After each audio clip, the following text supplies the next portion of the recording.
All right, guys, welcome back.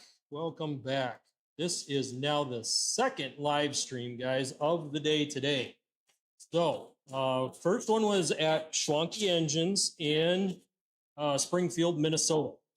We had dyno ran the car, dialed it in, got the numbers really close to where we could get it. We are now pushing over 350 at the flywheel, and we're putting close to 300 to the ground, guys. We are really close. After the last few dyno runs that we did, we really did get it dialed in, and we were about 300 horsepower short of being at 300 to the ground, which are really good numbers, guys. You cannot beat that as a setup. So make sure you guys chat in any questions you guys got throughout the stream. This is a special, so we're just kind of winging this one and kind of getting started here. As you guys see, he's already started on this window. We've already finished 2 windows. Actually, I think we finished 3. Yep. And we still got the back window. The back window is usually a nightmare, guys. So we're going to see how to do back windows and having to pre-shrink it and all this. So these 3 windows we did, none of them have been heat shrunk through the window. We did have to use heat to get the little fingers out, and you'll see that probably on this window a little bit. Thank you guys for tuning in today. Good to have you here.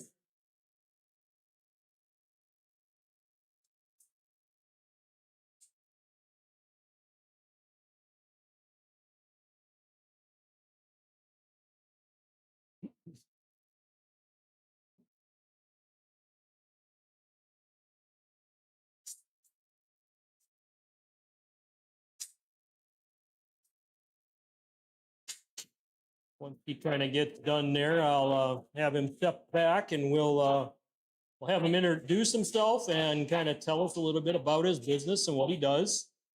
And then I'll explain how I found him and why we're doing this live for you guys.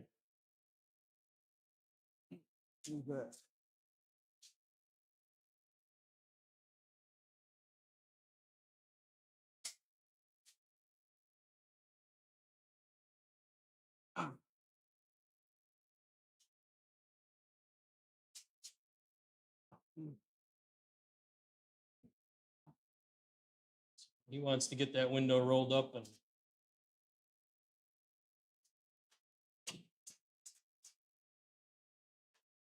this is called sealing the top edge.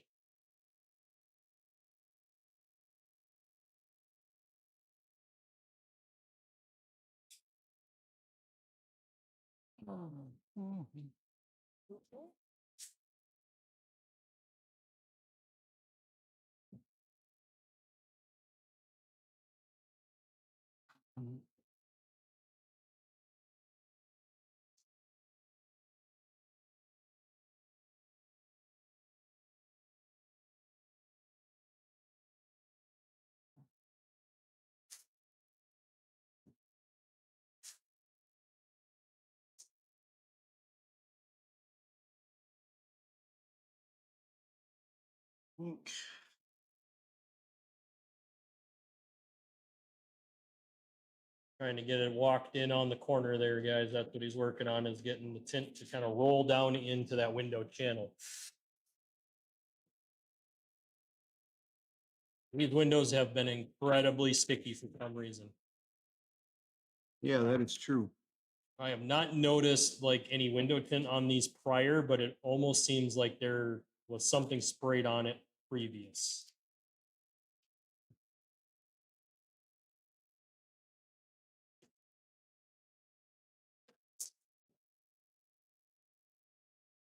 I've got any questions, you guys can chat those in. This is who is here today helping us with the window tint, guys. So Sullivan Mobile Detailing. Leave detailing to us. Phone number located down below.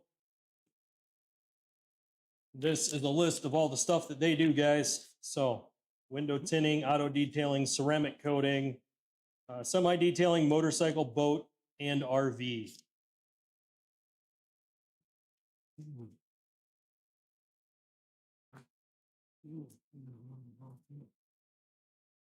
Guys, if you're tuning in for the first time, make sure you guys are hitting that like button and subscribe button. It really does help us grow. This is our second live stream today. So this is the second time we're going live.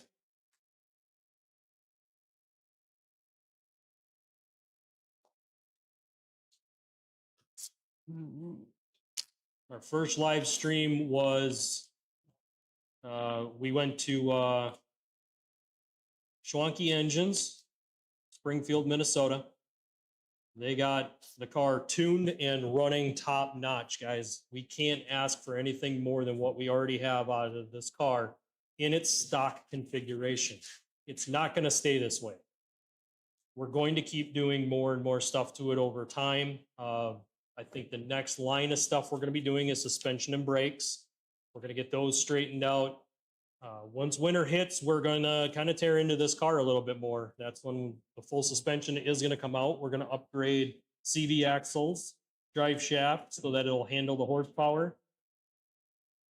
And through that process of upgrading all of the components that would fail, we will put ourselves in a better position that when we build the motor for this car, we're not going to have massive issues.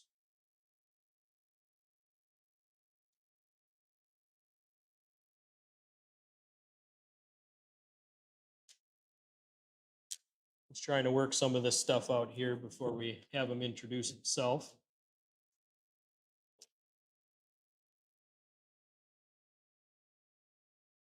You guys are stepping in once the project is already kind of rolling, guys.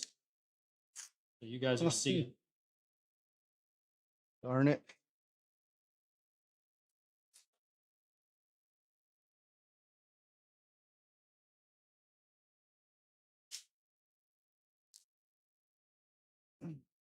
We had to peel back, huh?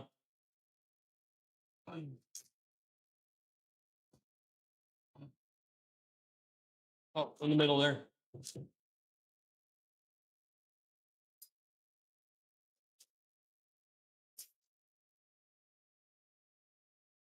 Got a tear. Oh, we tore. Right down there there. in the corner. Yep. Right when I was squeegeeing down. Yep. So now he's going to have to hand cut a piece, guys, which is fine. He brought extra stuff along, so it's not, it is not the end of the world, but it is good that we got to see some of this happen.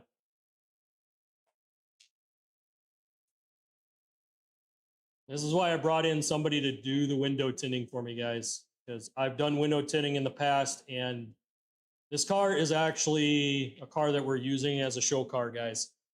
So it's not only Yep.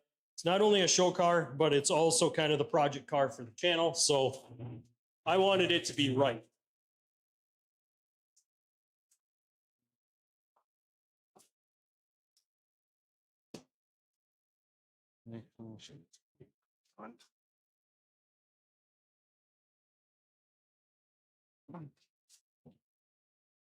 So he brought extra tin along, guys, so we can just cut a new piece that'll fit the window. That way we can get this on there. It was going on good, and then it tore in the corner right as he was squeegeeing.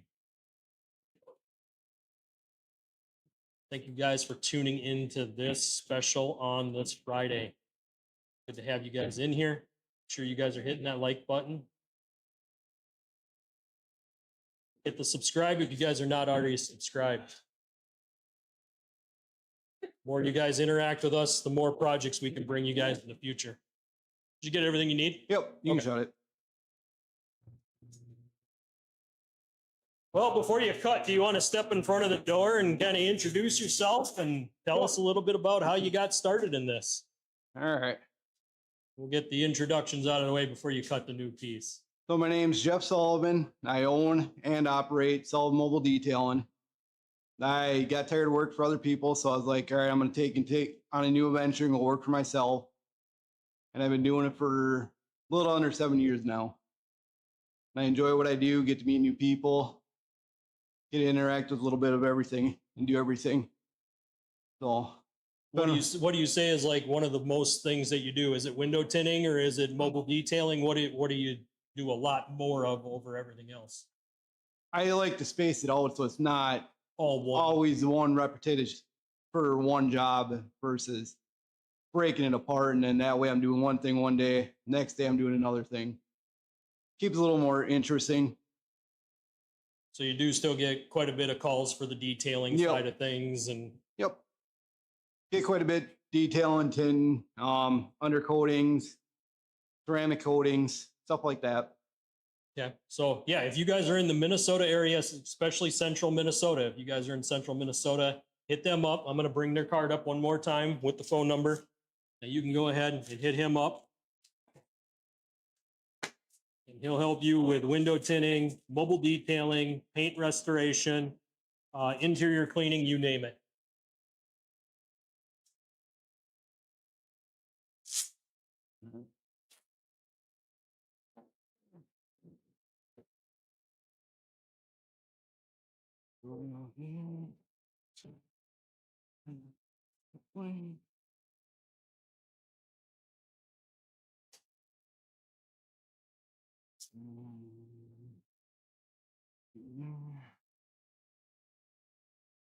So he has to hand cut a piece of tint, guys. This is the hard part about doing a lot of this stuff is when you have a piece of tint that tears and you're out in the field like he is.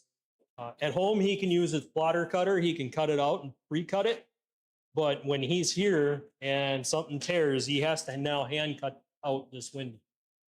So he wants to get it right. He wants to make sure that it's where it needs to be. And you do that by making sure that you bring enough stuff along when things go wrong. And that's what you guys are seeing is when a situation goes wrong, when the tint tears. I'd love to say it very rarely happens, but it does. Yep, it does. And it's better to be prepared. Make sure you bring the stuff along. We're doing two kinds of tint on this car, guys. We're doing a 20% behind the driver. So back window, the two windows behind the driver's seat. So the passenger seating area is 20%. Driver and passenger door are going 35. The reason for this is it makes it a little easier to see, less likely to get pulled over and harassed by cops, and it really does help you see at night. Anything behind the driver, to be perfectly honest with you, you're not looking out those windows. You're going to use your mirrors at night. And for a car like this, you're usually moving fast enough that you don't have to worry about somebody hiding out in your blind spot. And most people that drive sports cars like this, guys, when they go to pass, they accelerate harder anyway, so that they know that they're passed before they move over. They don't want to have the risk of somebody being hiding out in their blind spot. It's something that motorcycles do as well.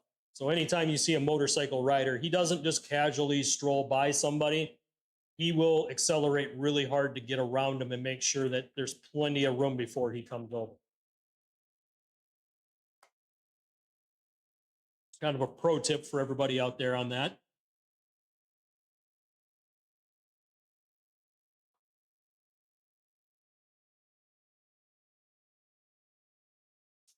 Thank you guys for tuning in on this Friday. Like I said, we did, this is the second live stream of the day today, which is kind of rare for us, but you know what?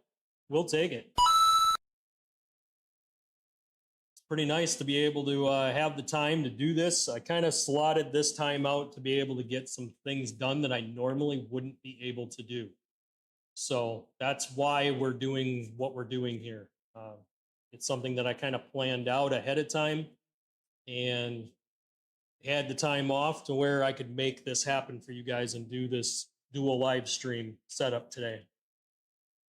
The last one was done on mobile. I had to use my cell phone. The video quality wasn't the greatest. We're going to work on that for you guys in the future so that our live streams are much better quality. I do plan on live streaming some car shows for you guys. I do need to get permission by some of the show producers and stuff like that. The people that are running those car shows, they need to give us the permission to do it. So we are looking at that for the future. But I can tell you, I'm very happy with the dyno setup, and the window tint is starting to really come together nice. Like I said, 3 windows are done, and it really does have a nice look. It's all sealing up. He's going to go back over everything and make sure we have none of the little fingers sticking up. He'll probably work the dot matrix. So anytime you guys do window tinting, you will run into problems. And the problems always are where the dot matrix are. And they call them dot matrix because they're little dots that go along the edge of the window. They don't just go straight to the cutoff part. And the reason they have that black strip around all the windows, especially your or your windshield and your back window, is because when they urethane those in, they can't urethane it directly to the glass, guys. So what you're seeing him do now is he's kind of measuring that out. That helps him to get the window tint seated on that top edge without touching that foam. If he touches the foam, the glue is instantly going to stick to anything that's in that foam, and it'll be left behind as debris. Again, this is why I brought a professional in, guys. Like I said, I've tinted windows, and I absolutely hate it. And if this car is going to be at car shows, I want this car to look good. All right, let's not try to do that again. Yep, try her again.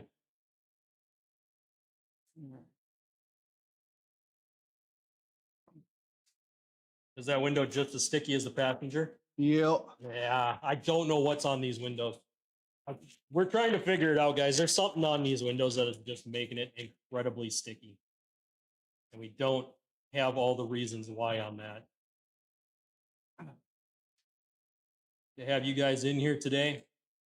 So you guys stick around, hit that like button, hit the subscribe, interact with us in chat. If you guys got questions on window tinting that you guys have, hit them up. We have the professional here. He is willing to help you guys figure out your project. So don't be afraid to ask. He will definitely help you get the answers that you need. Oh.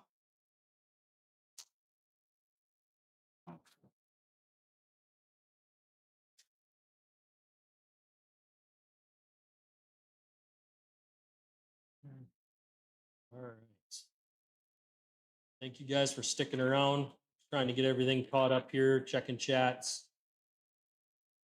We do announce the top 3 chatters. If they are not mods, there is a chance that you can get modded by being one of the top 3 of the top fans. So anyone who interacts and brings good comments and good stuff, you know what? We definitely add you guys up and bring you guys in.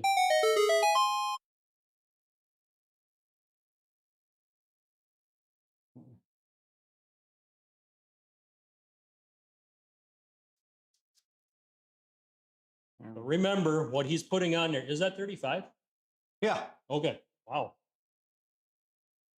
Actually, let me double check. I had to ask him because it looks a little darker. No, good call. I grabbed the wrong one. You grabbed the 20, didn't you? Yep. I thought so. You looked a little dark, so I had to say something here. Ultimately, I do like the 20, but I think it's just going to give me problems at night and problems with the cops. Yeah. So true. it isn't that it doesn't look good. Don't get me wrong, guys. I love the 20%. I would do 20 all the way around. No, but we don't want it to look goofy. See, we already got 35 on the front already. Yeah, when we got 35 on the passenger already, we don't want to leave it that way. So we are going to switch it over, guys. Unfortunately, he cut a piece of tint that we can't use. So it just gives me a little more practice. yeah, there you go. All right. One more time out here. Yep.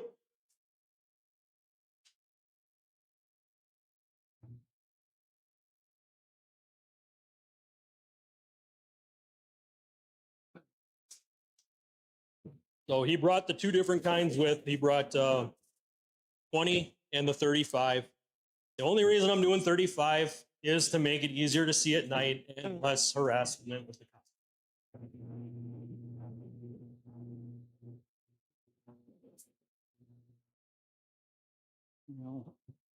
Yeah, I was sitting here looking through the car and I'm like, it's matching the back corner window. And I'm like, that ain't right.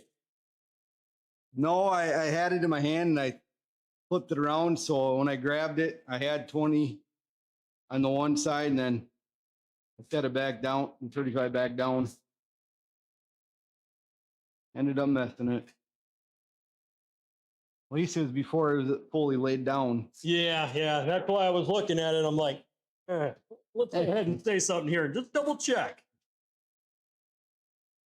Guys, this is the advantage of coming in and watching it live. You guys can see when mistakes happen. You guys can see when things don't quite go right. Right there, you guys just saw it. You know, he had a piece that tore. The original one that he cut out on his plotter tore, so he had to take it back off. You can't reuse it once the tint tears because it'll just keep walking and it'll get debris underneath it. It's not a good setup. You're better off changing it out. And now it was the wrong shade, so we had to switch that around and put the right stuff in there. What do you want?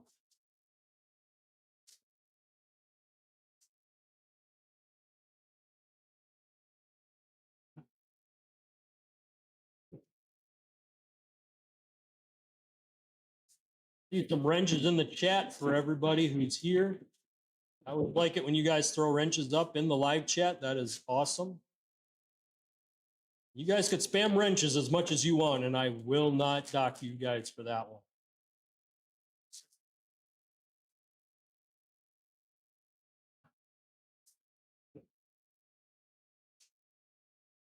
Bringing the streams up to live here for you guys.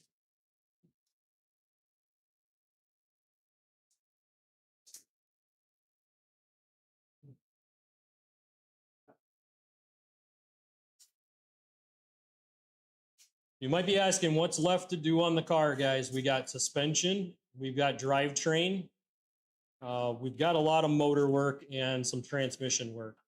So the mechanicals after today are going to be the big factor. And we need to start with the drive line. We cannot start with just building a motor and putting it in there because we will break CV shafts, we will break drive shafts, and we will expose every weak point in the transmission if we just built the motor first. Anyone who knows anything about building cars, they will start from the suspension and work their way up to the motor. Anyone who wants to build the motor first, you guys wind up doing it backwards, and then you break a whole bunch of stuff before you actually get it to where it needs to be. And I don't feel like wasting time and money breaking components that ultimately will need to be upgraded anyway. So we will be doing the suspension upgrades, getting the ride height set, getting tires on it, getting it aligned, getting subframe connectors in it, getting drive shaft put in it. And then when we pull motor and trans, it will open the door to where we're going with this. Right now, we have a couple of different options on the plate as far as what we could do for motor. I'm not 100% certain and dead set on just rebuilding the current motor. It would be the most financially feasible option of you reusing the motor, the block, the heads, the connecting rods. Basically, the only thing we do is change the connecting rod bolts because they are a weak point. We put a bigger cam in it. We'd port and polish the heads, but we'd keep the same intake, put bigger injectors in it, put a bigger fuel pump in it, and with that, we would be over 500 horse. And we're talking 500 to the ground, not 500 at the flywheel. So you add a little bit more for the flywheel. It will mean that we need to put a different clutch setup in it. We have to put a different slave cylinder in it. Those are the components that I'm talking about. Is as you build a car, you need to pay attention to those items. So he's currently recutting the piece out of the 35%.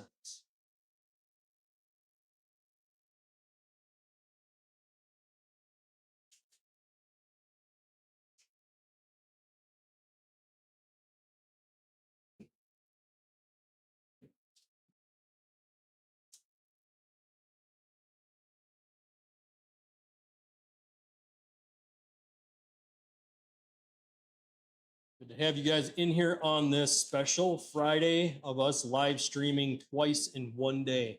This does not happen very often, guys. It is not the norm for me. But we had a lot of content to bring you guys. I really wanted to bring this in and kind of show you guys where we're at with the car, what we're doing with everything.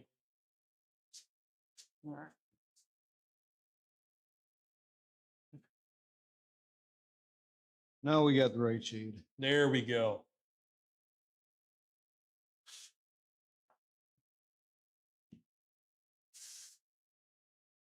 Yep, that looks a lot better.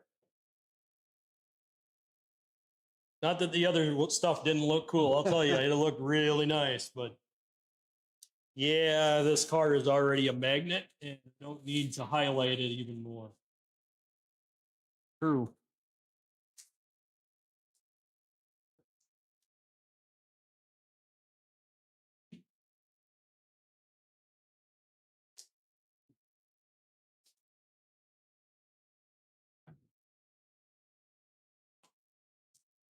Oh yeah, that looks like the right shade there. Yeah. So with the first one, he had done all of this prior to us starting the stream, guys. He had done all of that. Now we're going to see kind of how he does a full driver's side window. These require a little bit of additional versus like a back corner window or even a back glass. You won't have to trim that top edge. And he uses a file to trim that top edge, guys. First thing you're going to see him do is he's going to set the edge so that everything is set in place where it needs to be before he starts filing everything. And when he sets that with the squeegee,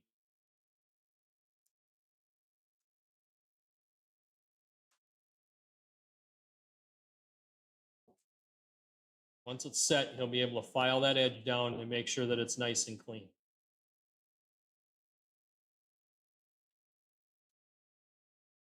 You want that edge nice and tight because you're using a file on it. You don't want it to peel up while you're filing, because if it does, it's just going to tear the tint and then you're starting over yet again. Take that position either.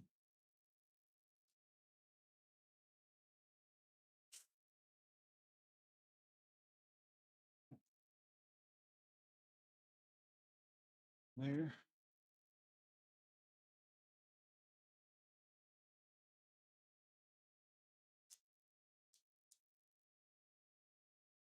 Trying to get it walked into place where it belongs.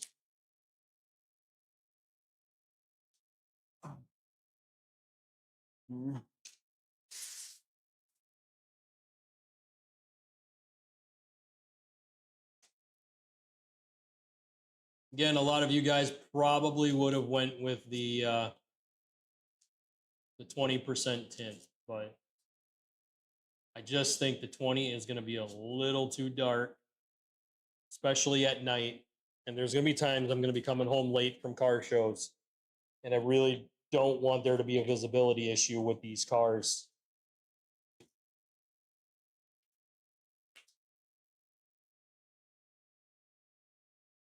All right. No, there it is. Oftentimes when you go crazy dark with the tint, you're more likely to get stopped by cops. They're more likely to check in on you. They're more likely to even write you that ticket if they come up to your car window and they can't see you sitting in the seat.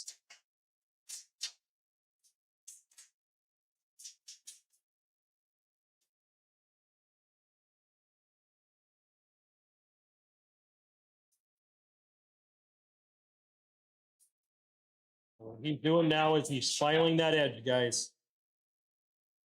This is how he trims off that edge to make sure it doesn't tear back.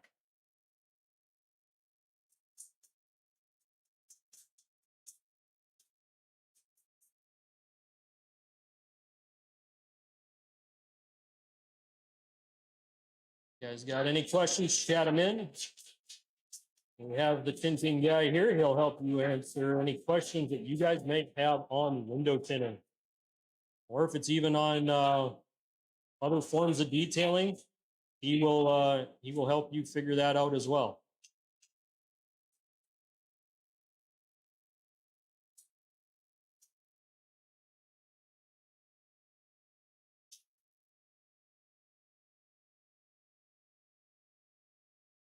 There we go. You know, I jinxed myself when we first started this out. I said it was going too smooth. Yep. It's always what happens. The minute you brake that everything goes smooth, that's when everything goes sideways. Yep. We were actually thinking about tinting 2 vehicles today, but I'm thinking with this one giving us a little bit of problem, and we haven't even started the back window yet. There we go.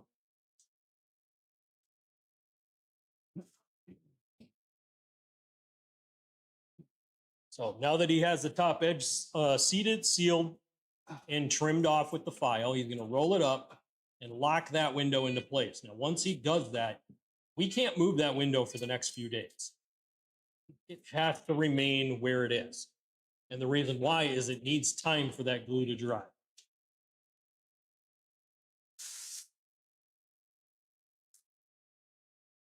So as you can see, it's not that 35 is not dark. You guys are seeing it through the white door on the back side.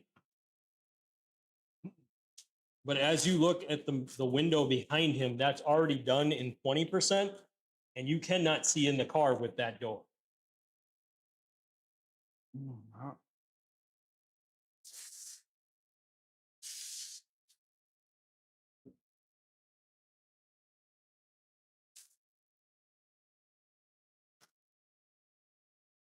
No.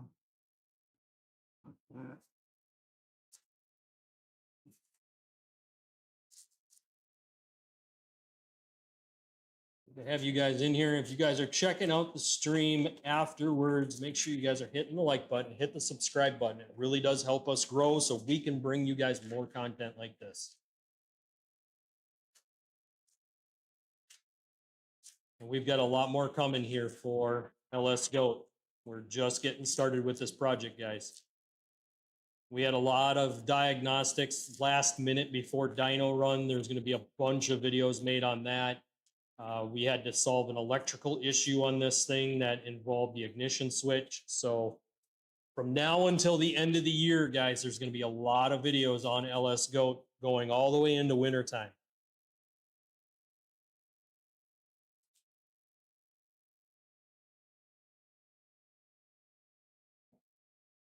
What you see him doing now is he's tucking the tint in there, getting everything tucked in real nice.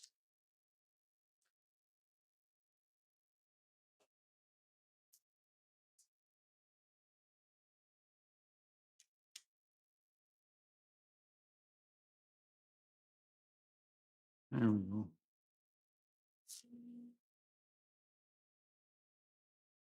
Got a few fingers come back up over here. Yeah, like I told you before, I go to the back.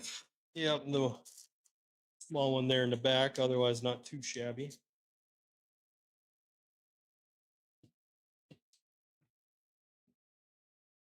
All right, everything should be tucked. You shouldn't have no surprise cut now. Round 3, guys. Fight.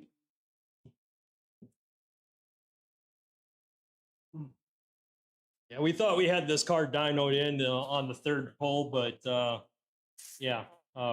Basically, if you guys missed it because we shut it off. We had to end stream. Batteries were getting low. We weren't able to maintain battery life, so we had to kind of end the stream at 2 hours. And basically, after the 4th pull, we noticed that it was cutting timing, and we could not figure out why. We had turned off the knock sensors, but we couldn't get it to stop pulling timing out of the engine. And what we did was we actually disconnected the knock sensors to get all together. We just disconnected the wire to it so that they weren't working. Even though we turned off any trouble code that would have came up on the dash, it still was showing that it was still trying to read the knock sensor. So when we unplugged them, we did that next pull and we maintained around 25% timing, which is what we were aiming for. So through that process, we got it dialed in to where it needed to be.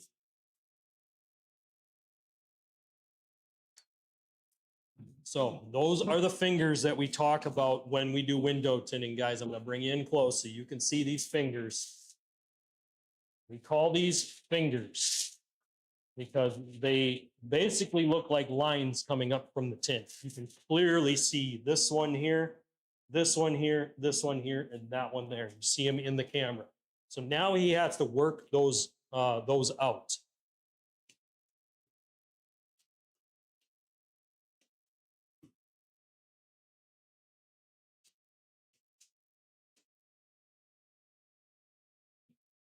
We'll watch him work those out, guys, because that's the most difficult part to doing any window tint is getting those fingers to go away. They can't be left there.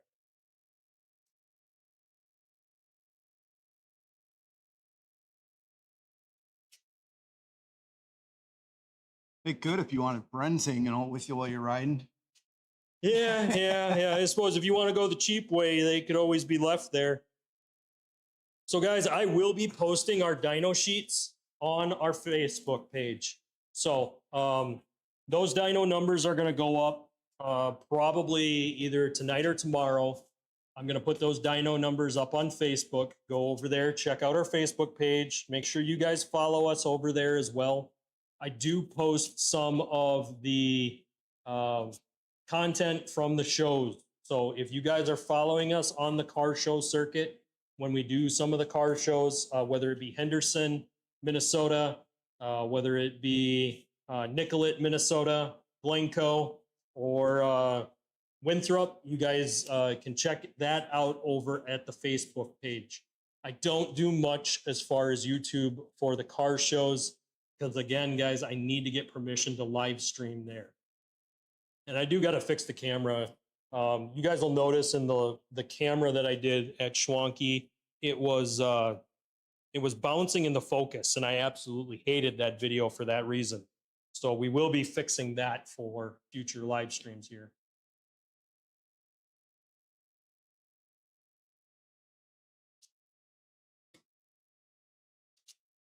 You're seeing him work the fingers out slowly.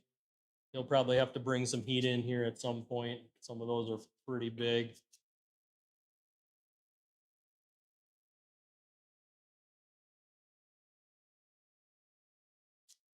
And like I said, you guys don't think it's that dark, but that red is really bright. That back door is really bright. But when you look through that back glass, you can't see in the car between this window tint and the 20% that's on the car. So when this car is completely closed up, it's going to be very difficult to look into the car. And that's on a 35% tint on the side windows, guys. Good to have you guys here on this Friday. This is a special live stream. We normally don't do this, guys. I wanted to highlight these people that I've been working with today. They've really helped us to kind of get projects done. And as far as projects we're going to do in the future, a lot of these are going to be spread out now. I do have a bunch of videos to make, so things are going to be slower, much slower than today or this week. But it was important to get some of these projects done while I had a couple of days to do them here. So what you guys are seeing, he's using a low velocity heat gun. I have a high velocity heat gun. I could literally cook my rubber seals if I wanted to. He's trying not to burn everything in the interior.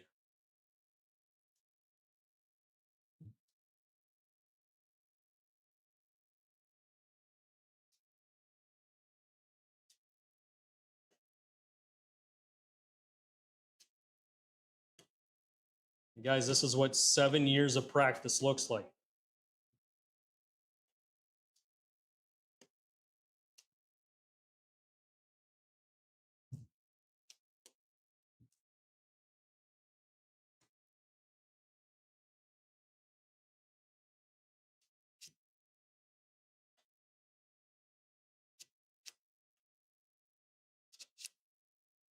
You guys do not have the patience for window tinting.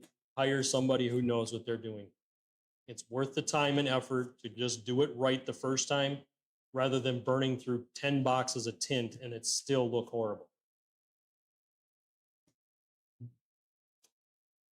I used to do window tinting and I've lost patience for it. That's why I've hired Sullivan to come in and take care of this for me, because I really don't have the patience for window tinting anymore, guys. I used to do vinyl graphics, all that stuff.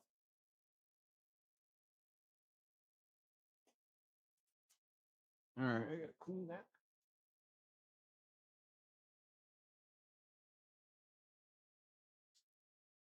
He's going to clean it up so he doesn't have any marks. As you guys just seen, he closed that door and it got dark in there real quick. Remember, dark interior with tinted windows, it will look much darker than what it really is. So with that door closed, it's very hard to see in there. And that is 35% tint, guys. I'm not joking you. Show it, shut it so you can see it better. A few fingers, huh? Yeah. Get rid of my water spots. Yep, make it a little easier to see. Yeah.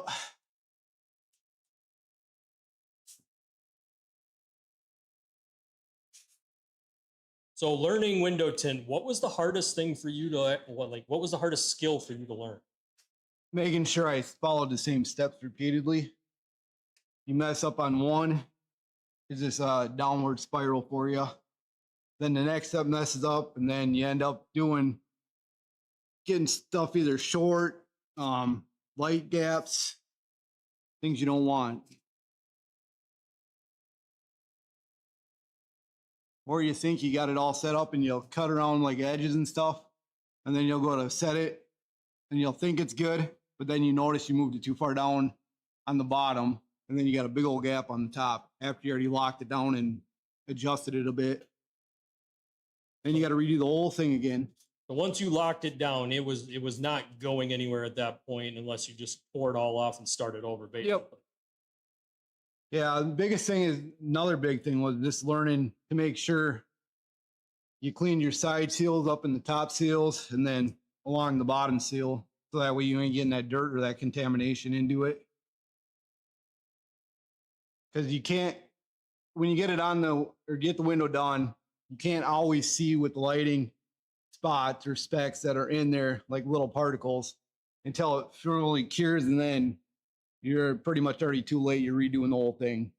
But yeah, what he's talking about is when you get window tint put on, it might look good now, but after a day or so, it'll start to speckle everywhere. And that speckle is dust and contamination that you picked up from when you grabbed the tint and put it on the window.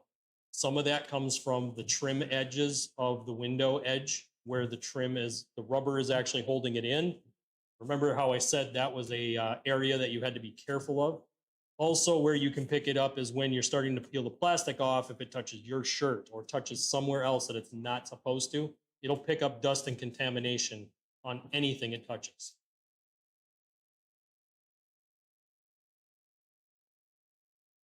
My biggest thing was my beard hairs when I had a longer beard. Yep, hair is a problem too. You know, that's why you'll see a lot of people who do window tinting, they'll wear gloves. And some of them will actually make sure they shave clean so that they don't get whisker hairs or something like that in it, because it can completely ruin your tint job. Take you from having a good day to a bad day in a real fast hurry. Oh, yeah.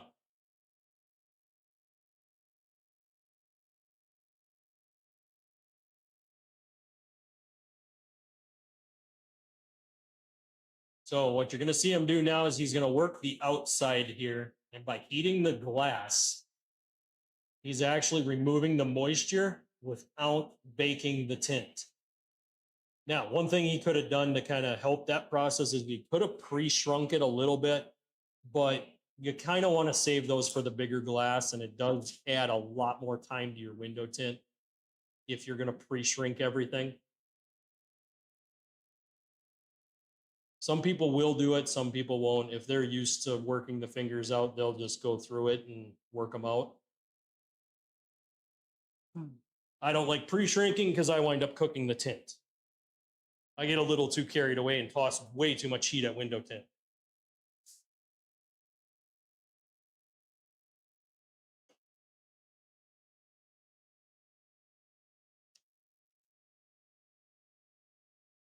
If I had my pill board, I would do a snap shrink, but I lost my mobile one. I just haven't had time to replace it yet. Makes the job a little bit easier when you got a mobile board. But on a windy day, I wasn't paying attention and my van door shut and there went that board. Oof. So what he's talking about, guys, is a big piece of glass that he could basically put the window tint on and prep it on there before he would stick it onto the window. That way he doesn't have to lay it on the glass. Anytime that window tint touches a not clean surface, it can pick up contamination. And if you know what you're doing, you can keep the contamination on one side of the paper, but you don't want it on the glue side at all. So using a mobile board, you can kind of prevent that from happening because you can keep that mobile board clean. And like he just said, it dropped, broke, and he wasn't able to actually use that anymore.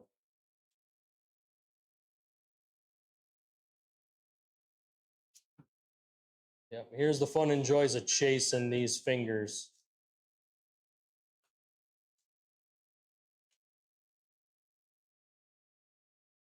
To have you guys in here on this Friday. If you guys got any questions, chat them in. We don't have any chatters yet, so let's get some chats going. Throw some wrenches up in the comments, guys.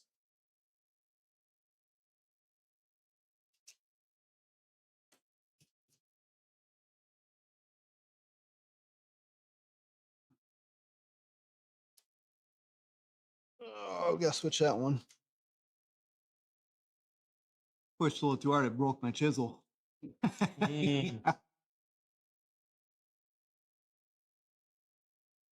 Not about to scrape up no tint after I got it already laid down and just gotta work with these little fingers.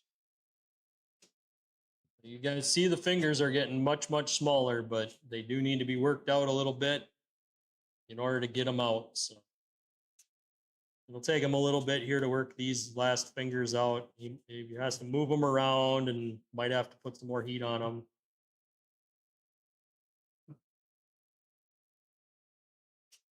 But you see there, that's a slow push.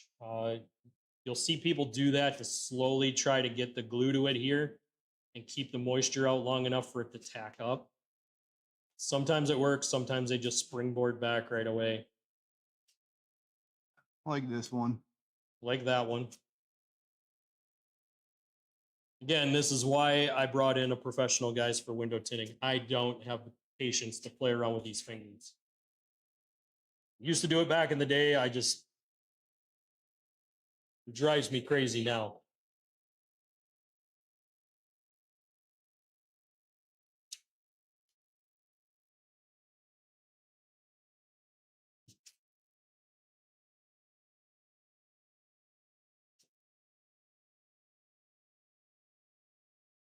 Thank you guys for tuning in on this Friday. This is the second live stream of the day, guys. First one was the dyno. This one is window tint.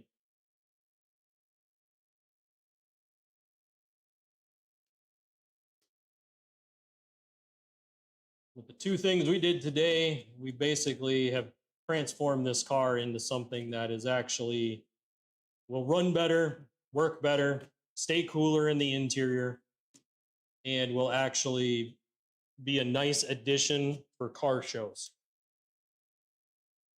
Most car shows, guys, I roll down the windows and I open the hood so that people can look underneath the engine and see the work that's been done.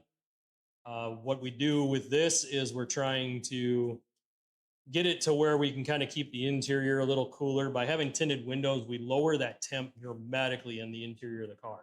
You would be surprised on how much glass actually amplifies temp within a car. So having the heat get reflected off and that sunlight not being able to penetrate as deep that actually help keep the interior at cooler temps, especially when you're sitting in the sun.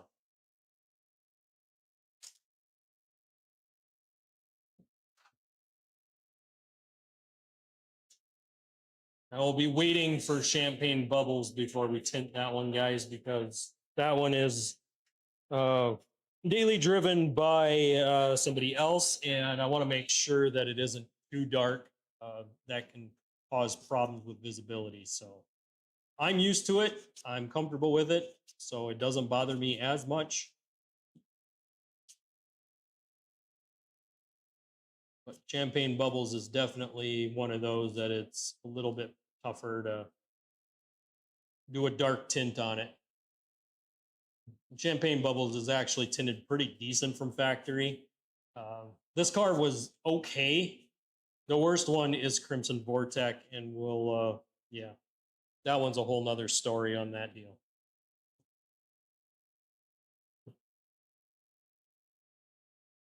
Big Red we got done at some other shop, and yeah, we'll probably do some detailing videos on that. We'll probably be calling Sullivan back to probably do a mobile detail on that to get that paint corrected. I'll probably go with him and show him the truck when we get done here today, so we can kind of get a game plan together for the future. We may not do much with that truck now until next spring, but that might be something we're going to focus on next spring to get that one cleaned up. Every once in a while, I do take both this car and Big Red to car shows. So if you guys were watching the Facebook, you guys would have seen us with Big Red and LS Goat at the Winthrop Car Show. And we brought both of them up there. We highlighted both vehicles.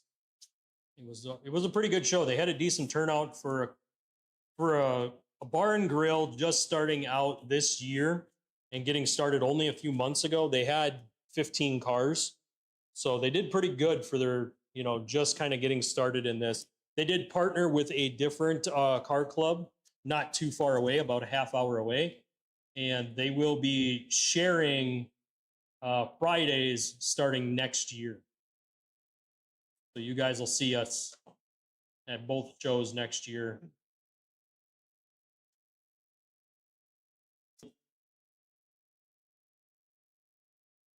Looks like we're having some picking up and dropping off here on my live stream, guys. If that keeps up, I'll let you guys know, but so far we're holding all right.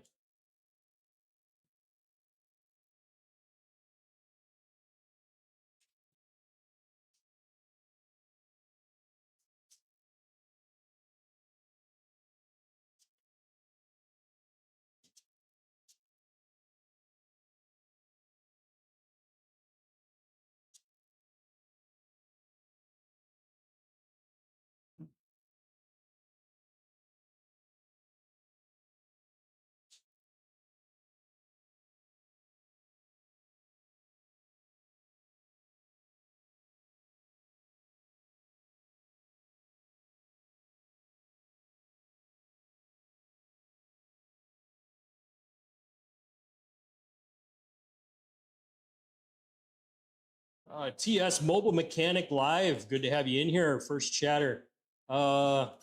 He says, nice, bro. Stream is moving nice, no drops. Awesome. Love the ideas. I have been doing this for a long time, and it's not easy. Yeah, window tinting is not easy, guys. I normally will not do window tinting anymore just because of the extreme frustration of window tinting, guys. I don't do it. I used to do it back in the day. So I brought in a professional today so you guys could see it.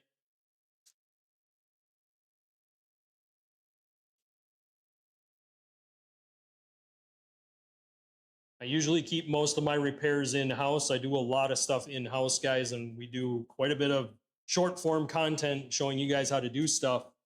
But on this one, it was just much better to bring somebody in.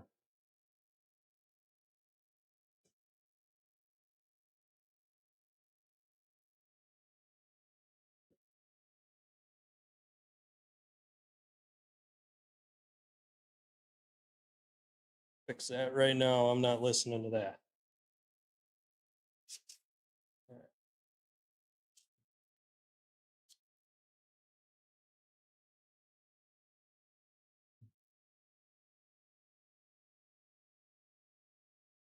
TS Mobile Mechanic Live says, I do it all live. I'm talking about trying to work on getting the live done and filmed with repair work. It is a mess and not easy. Yes, I used to only do live streams, guys. I used to live stream all my repairs, and it got to be to where it was easier for me to do short form content, showing you guys how to do stuff. And then I started doing news on the last Saturday of every month. So then I'll go into automotive news. We'll talk about articles that have been written throughout the month and kind of what you can expect out of the automotive industry. And there's a lot going on right now, guys. It is insane what is happening in the automotive world.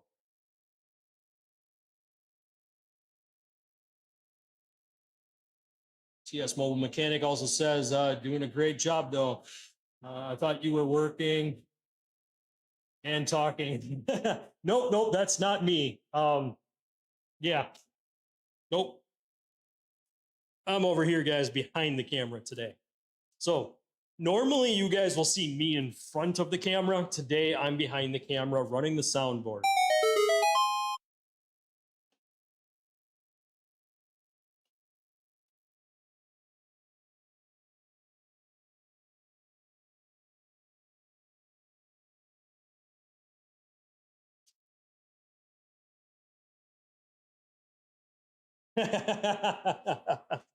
He says, I do mobile repair and I have customers watching me, and that's bad enough. The entire world, it's different. It's a different story. Yeah, it is. You know, you always get those shade tree mechanic guys that think they know it all. And I can tell you right now, I've been in the automotive industry since I was 13 years old. I cut my teeth turning wrenches with my old man. He taught me a lot. And then I started doing it on my own. And trust me, I took a lot of hard bumps and figured out things the wrong way and wrecked a lot of stuff in the process, but it's what's gotten me here today. And honestly, without knowing what I know, this car would have never made the dyno this week. And the reason I needed to use all my knowledge is because it literally caused there to be a bunch of sensor issues that we had to correct before going to the dyno. And had I not corrected them, we could not have done the dyno run.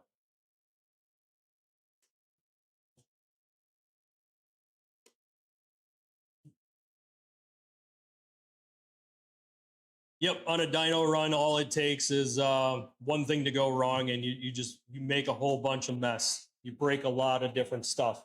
The dyno run was good. We actually came out just under 300 horsepower to the ground. So you do lose about 60 horse going through the drivetrain. Anywhere from 60 to 70 horsepower you lose going through the drivetrain. That's the transmission, drive shaft, differential, and if you're running CV axles like this one, that adds so much drain on it that you lose that power going through the drivetrain. So I was pretty happy with the numbers that came out.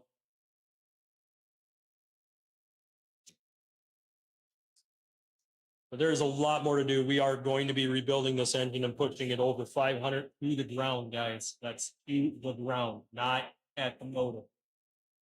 So those are things we're doing far off into the future. First, we need to get the drivetrain, suspension, and all of that done so that when we rebuild the motor, it will actually handle it.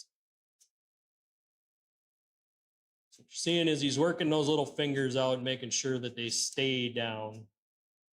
We still got that big back window to do, and that one is going to be fun, guys. I have dreaded back windows for the longest time because you do have to pre-shrink it and you can't overheat it.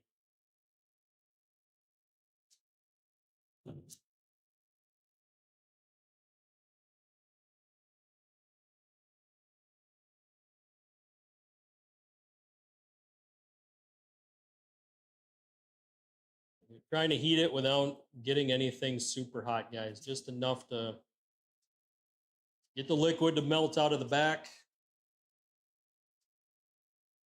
So for today, our top chatter is TS Mobile Mechanic.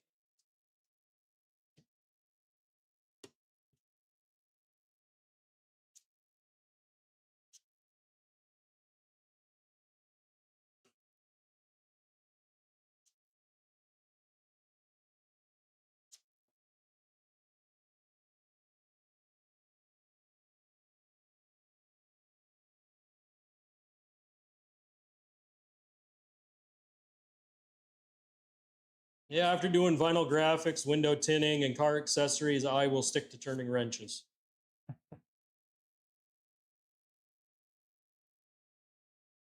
Because if I have to start using heat, I can get it as hot as I want.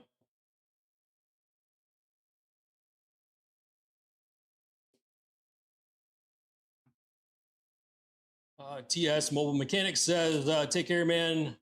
I have a call. I got to throw you a sub. Good luck. Thank you, sir. I much appreciate it. Make sure you also subscribe. We do bring a lot more content, guys. So thank you guys for all the support. It really does help us grow. This is what we need to do this year. We are really growing this year and taking things to a level that I was hoping we would be at sooner in the YouTube career, but we're not quite there yet, guys. But we are working on it. We do have a merch store. We do have Amazon affiliate linked down below. You guys can go over there and check out everything we use on the channel.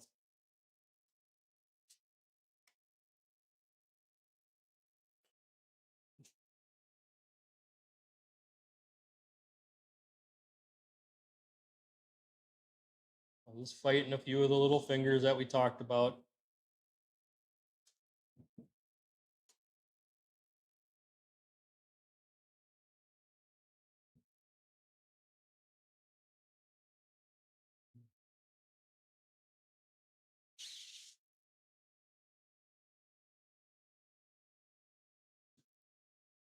Trying to dry that seal out as much as possible so he's not grabbing water with that squeegee, guys.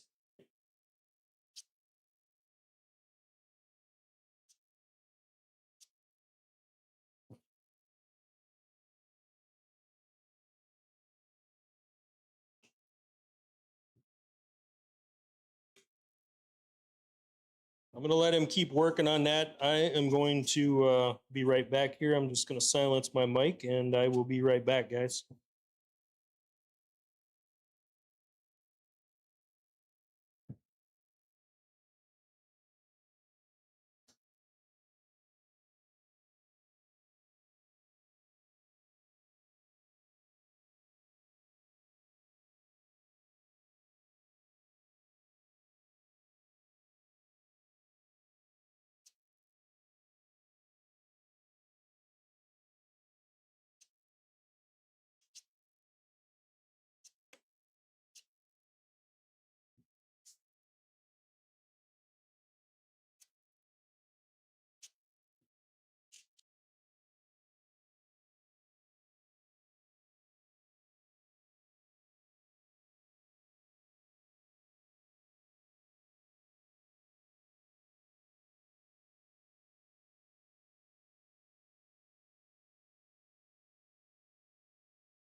All right, guys, we're back here. I muted it for a little bit. I had to do some stuff, and you guys got a chance to watch him kind of finish up that window.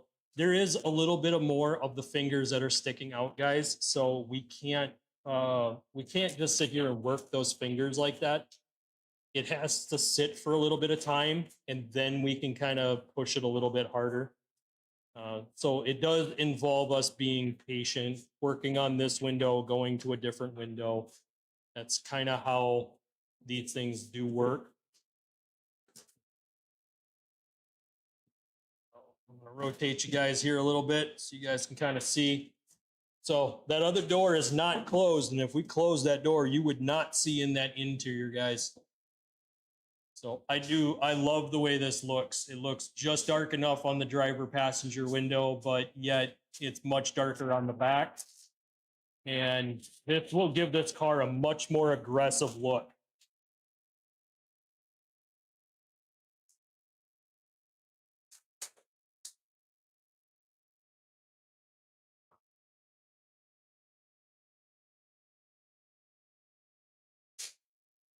Back you guys up here a little bit because we are going to be doing that back window. If I don't think that we can get a good shot while he's doing that back window, I might pull the car out and just bring the whole camera setup to the other side there. But I want to back it up a little bit. Give this room. I'm really digging the back window tint on those back two windows. I seen a GTO that had window tint on it, but I think he did 35 and 45. So he did 45 on the driver passenger, and then he did 35 on the side and back windows. I personally didn't like it. It wasn't dark enough. He could have went a little darker on the back and really kind of gave it a more streamlined look to the car. Actually.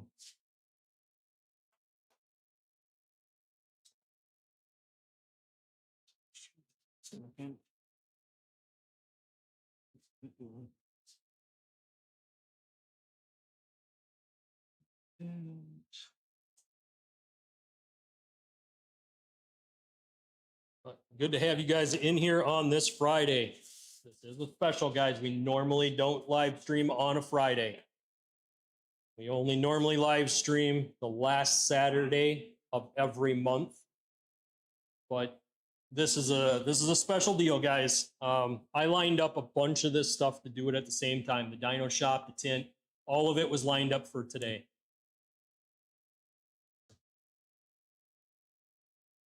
And it was really important to get the window tint done, get the dyno done. That takes two huge things off my plate that I had to hire out.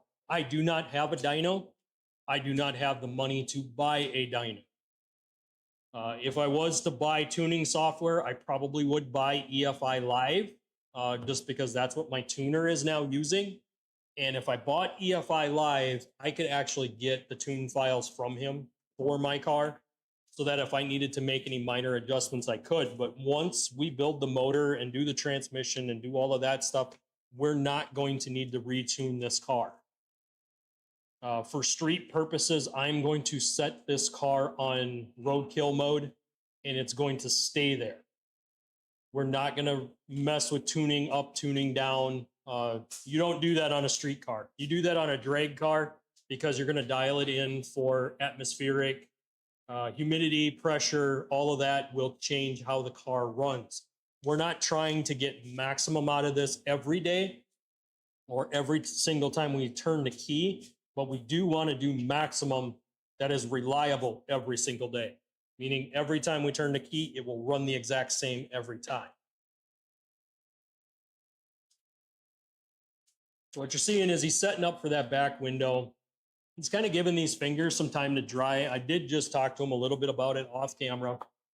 If the fingers are fighting him, he will put some heat to them and shrink them up. But he doesn't want to do that yet. He's trying to let them kind of naturally do their thing first before he gets that carried away. So just know that shrinking tint like that is usually like your last step to try to get it to seal down. You don't want to do it right away. Unfortunately, we will be shrinking that back window right away because of the complex curve that's in that back glass. And what does the complex curve mean? Let me explain it to you guys. So anytime you have a complex curve, it means that it curves this way and this way. So it curves in 4 different directions. That complex curve is going to create giant creases that you're not going to be able to get out unless you pre-shrink it to the glass. Usually side glass, you might have somewhat of a complex curve depending on the glass itself. But most of the time you can get it to just lay out in 2 directions, which makes it a lot easier to get the creases out and not have fingers. Back here, you'll get creases because you're working in a very confined space, a very tight space. Oh, that was actually.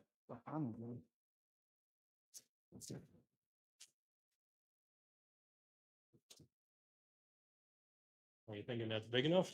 Yeah. Step in and give him a hand setting it down in here. He wants to look at it, measure it, make sure it's all good. Good for now. I'll set it once I'm done cleaning there. You're going to shrink it up. Yeah. Okay. After I'm going to clean the inside first. Okay. Do you want the general purpose adhesive remover? Yeah. Okay. So guys, somebody put some dealer tags on these things at one time. They left the tape on. The glue got on the back window. It's always looked horrible. I just never crawled back there to fix it. Yeah, lazy me. I know. So what we're going to do is we're going to go to my trusty old friend. Guys, you have seen this so many times on the channel. It's not even funny. I've linked it in descriptions, guys. It's general purpose adhesive remover. We go to this quite often. And it really does help us to make sure that everything stays clean. We can use it to remove wax and grease buildup on paint. If we do get a little bit of grease from automotive stuff, we can clean that off.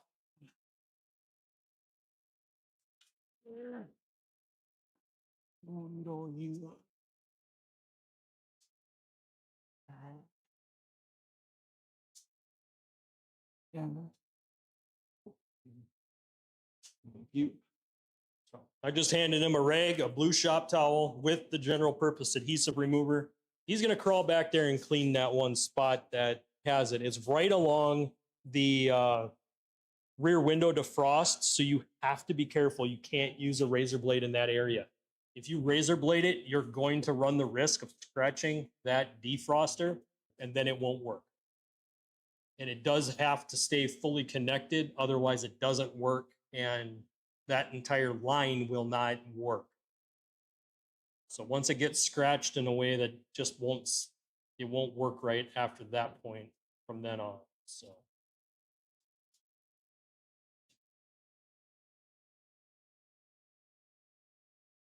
throw some wrenches up in the chat, guys. We always like seeing wrenches. Chat in anything you guys want to talk about here. He is currently on the inside trying to clean that glue off.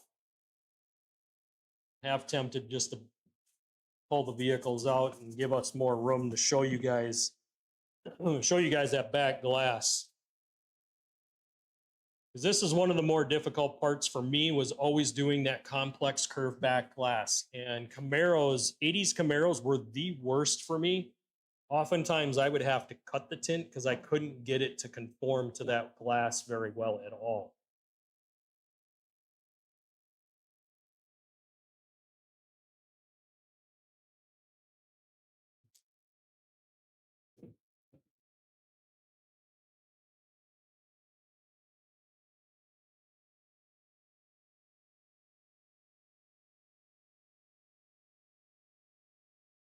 That stuff working pretty good? Yeah.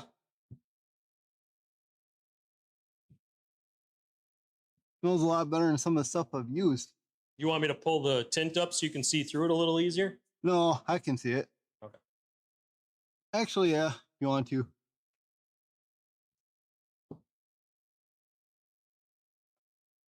So yeah, he's almost removed all the glue that's on there, guys.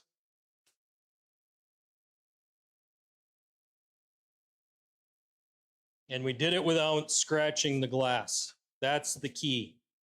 We did it without scratching that rear window defroster or the glass itself.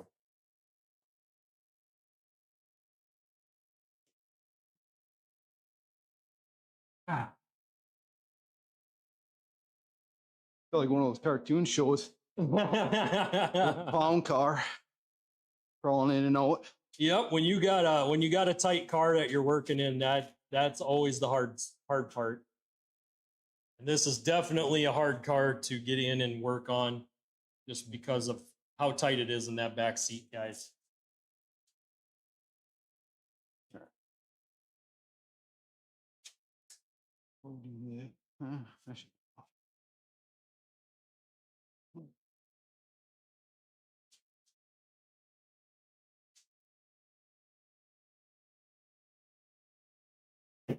I didn't even know I had that on me.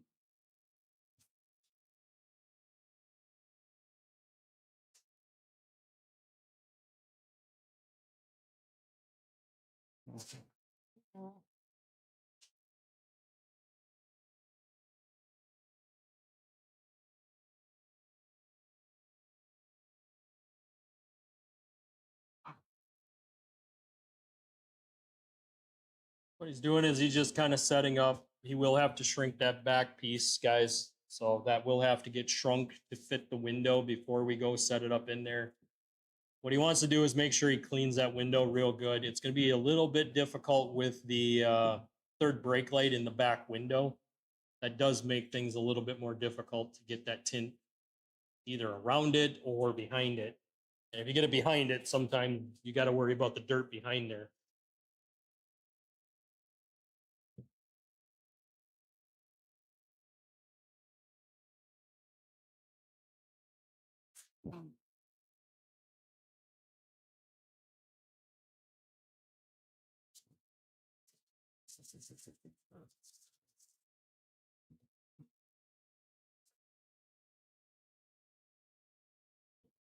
Well, good to have you guys in here on this Friday. Dual live stream for you guys today. We were at Schwanky Engines doing a dyno run day where we did about 6 pulls on the dyno. I did drive it. I was not able to record it. I did do 2 dyno pulls myself, and one of them I bounced it off the rev limiter at the very end. Probably not a good idea to do. The rev limiter did get adjusted. We did go up with the rev limiter. If I get some wrenches, I'll break down exactly what we removed on this car at the dyno. But I got to see some wrenches, guys.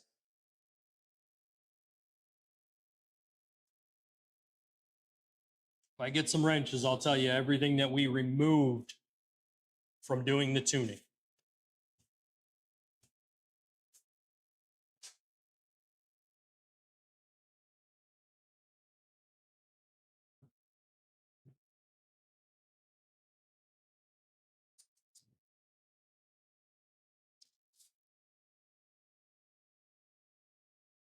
He's back there getting the window prepped, getting it cleaned, getting it ready to take tint. And then once that is done, we will be ready to start shrinking the tint.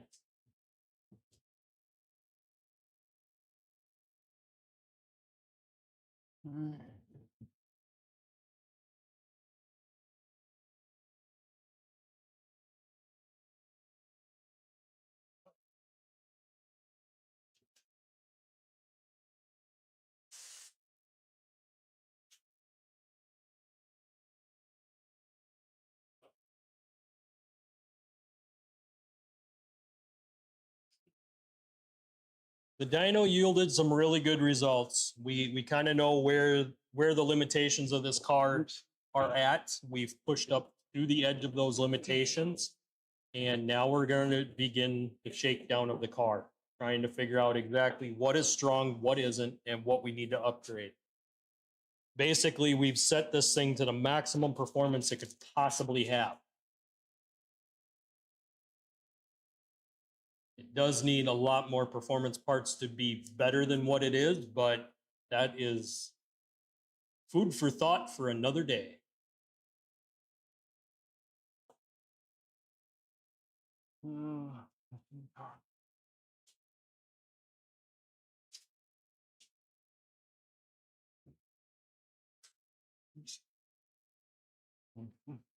What you looking for? This. Oh.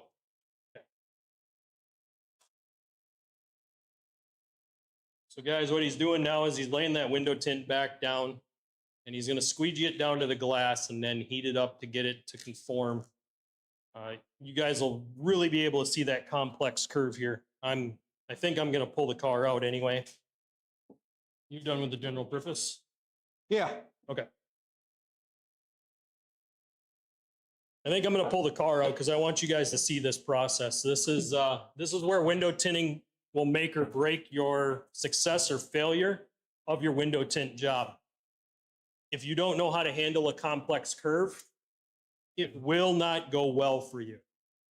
So I'm going to make a little bit of noise, guys, move some stuff around so we can get in and take a look at this.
Definitely humid out there.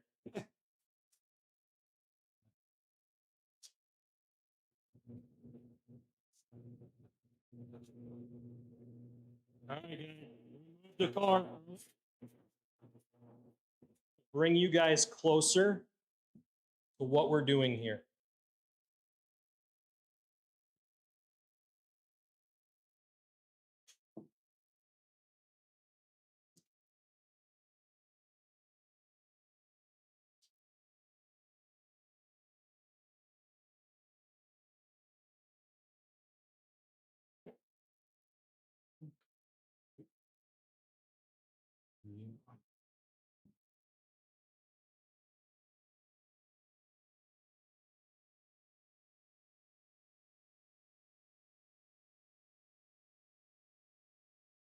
Okay, so I had to move the plug in. I want to bring you guys all the way around here, guys. This is what it's going to look like when you start to shrink that window tint. You want to kind of explain the process of what you're doing there, like how you're shrinking it? Right now I'm breaking up the fingers so they're not overly big. Like if you look up in there, there's a huge mountain of the finger. If I try to heat that up all as one and I squeegee it, I got a real good chance I'm going to crease it. And then I'm going to have to start from scratch again. So I'm trying to break them down as small as I can to make them as easy to shrink. So, and try to kind of read how it's actually going to pull to make sure it's going to pull to the outside.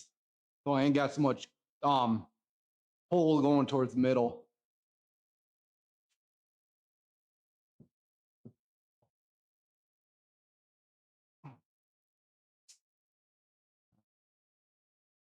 So basically the main setup here, the reason that this will work is because he's separating it out and not trying to shrink one solid area, guys. Camera's getting a little warm.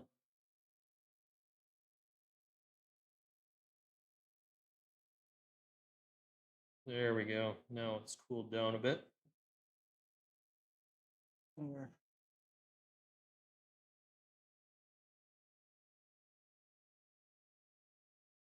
Like when it actually works.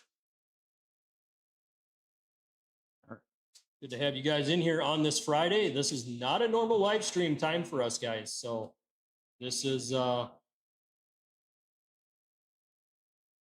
normally we go live every last Saturday of the month to do news, but this is a special deal where we did a dyno run earlier today. We're doing window tint now, guys. So what he's doing is he's trying to shrink up this tint before he takes and peels it off, because if he can shrink it up, what that does is makes it to where during the install process, it will go on much smoother. If he tried to do this inside, these long, big fingers would give us nothing but problems. You would not be able to get this window tint to adhere with the shape that it's in now. You do need to pre-mold it to that window. And that's what I meant by the complex curves. This is why I don't do a lot of window tinting anymore, because these complex curves will give you nothing but headaches.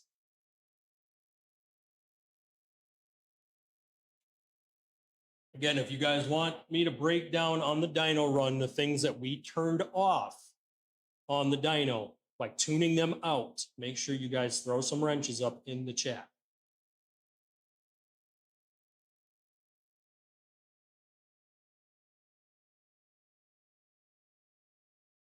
So far, top chatter today is TS Mobile Mechanic Live.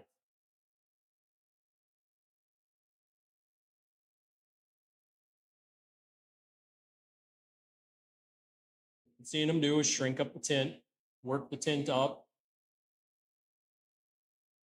little by little. The official JLS is in the chat. Guys, we have a mod here tonight. Awesome. Good to have you in here, Jay. I don't know if you just caught that, Jay, but we did do a dyno run earlier today. If I get wrenches in the chat, we'll talk about all the things we turned off at the dyno tuner. I think we went live for about 2 hours at Schwanke Engines in Springfield, Minnesota. So they did the dyno tuning for us. We are putting just under 300 horse to the ground. That was our dyno numbers. Yep, not a problem, Jay, not a problem.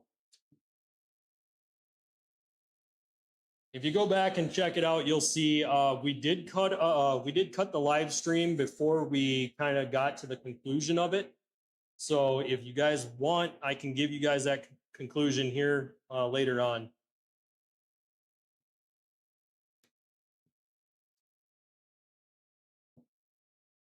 But for now, if I get wrenches in the chat, I'll break down everything we turned off at the dyno tuner, guys.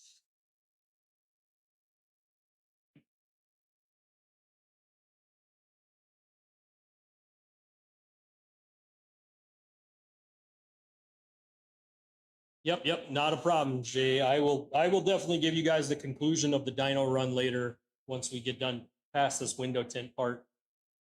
So what we're doing now is we are shrinking the tint to fit the back glass. This is a complex curve. I explained to you guys what a complex curve is, but I'll explain it one more time. So complex means it curves in 4 different directions, meaning the center of your glass is a high spot. As you come to the outer edges, it drops down on each of the 4 corners. That is a complex curve. And you have to shrink the tint in order to get it to fit. It will not fit any other way. What this also does is speeds up the amount of time he will have to deal with the fingers in the back glass as well.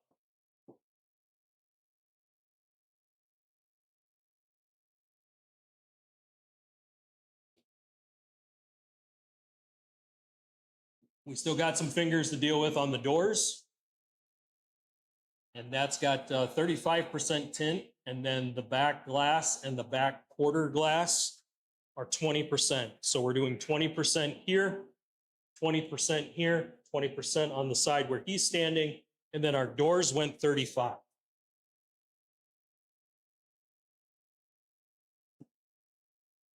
I did that to get a little less attention when I'm taking this car to car shows. Again, if you guys are liking our car show content, make sure you guys check out our Facebook page. That's where I post all the pictures from our car shows that we go to. We've been to 3 of them already this year. I'm hoping to make a few more yet. So There's one every Wednesday in Winthrop, Minnesota. There's one in Glencoe, I think every few weeks. Henderson, Minnesota has one every Tuesday, and Nicollet does theirs every other Thursday, I believe they do theirs. So I will be looking to get out to a few more car shows yet with this car this year.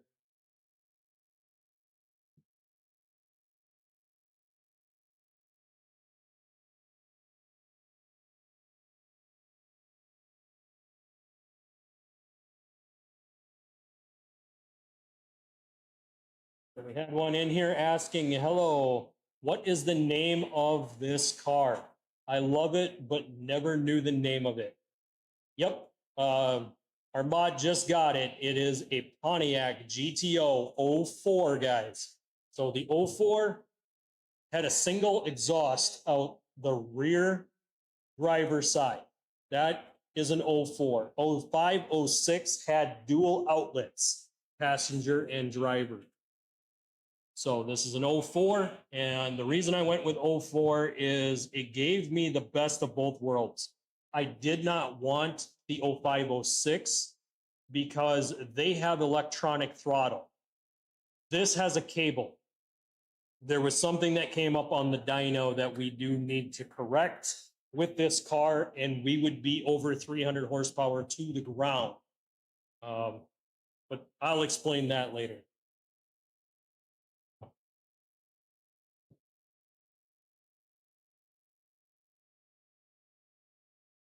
Fun fact, do not look up degloving on Google Image. Yeah, anyone who works where gloves are required, yeah, you don't need to look that up. You'll already know.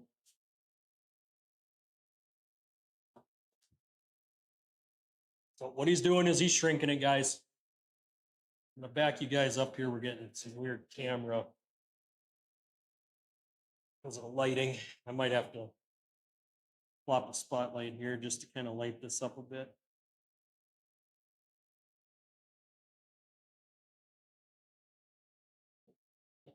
Trying to get a good spot for you guys. It's not giving me a good camera view here.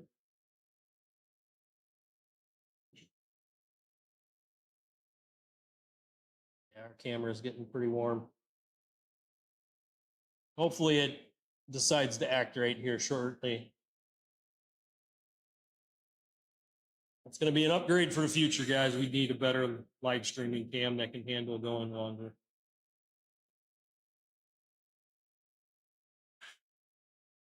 Good to have you guys in here. Already almost trying.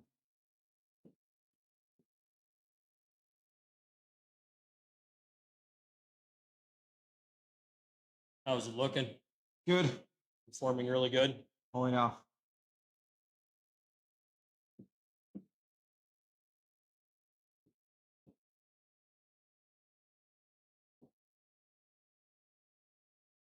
No, kind of came back. Yeah, it's going to pop in and out, guys. My camera is getting a little warm.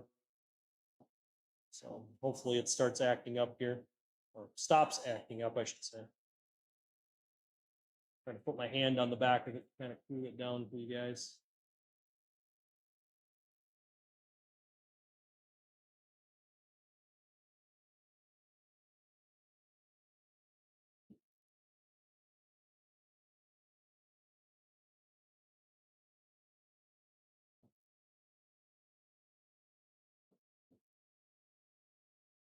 Yep, he's just shrinking it up, and this is going to help with the fingers, guys.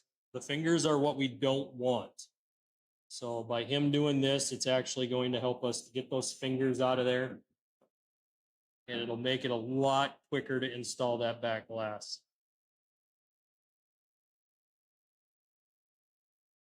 So do you go all the way down trying to get as many of those fingers out before going in there? Yeah, I try to make it. If you look at that side, it's completely flat. That's how I try to get it on both sides. Oh wow, yeah, guys, that's perfectly flat for the window. Yep. There's a few fingers here on this side that he's probably going to come back and work. No, those I won't worry about because I'll pull it and stretch it out, so those won't even be there. Okay. Because I mainly focus on the corners, pull all the tensions out this way. Okay. So when I stretch it out, anything that's on this side will need, if it doesn't go down with pulling, then just a little heat and it'll knock it down. Yeah, he's got some big ones yet down here he has to work, guys, and then he's working on the small ones on top that will help him kind of spread that out and get that put down a little bit better.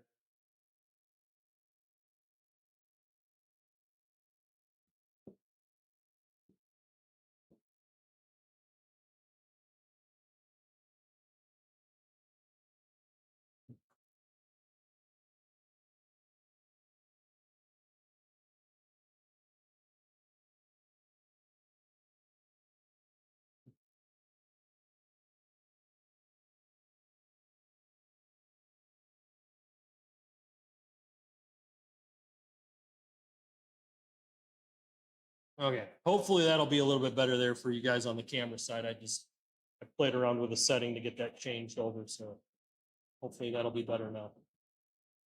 It's good to have you guys in here on this Friday. Did a lot of stuff to this car today, guys. This car got a lot of time put into it. These are just some of the final details that we need to do to kind of get everything done with this car. And then we're just going to run it to car shows for the rest of this year. Thanks, Jay. Yep. So Jay is one of our mods, guys. I always shout out all of our mods every time they come in.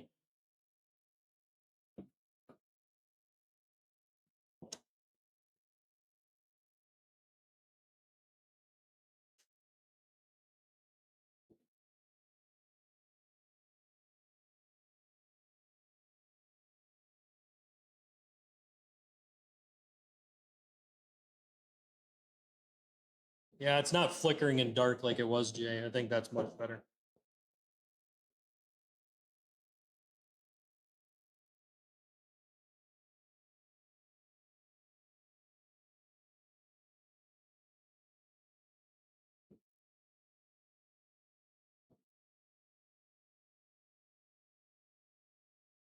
Yeah, awesome.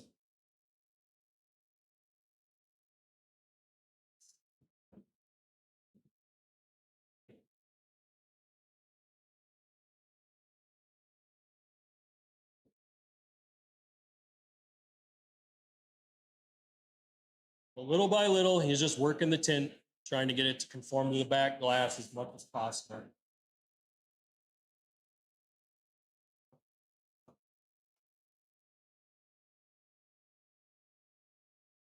Like I said, without doing this step, you have zero chance of installing this tint.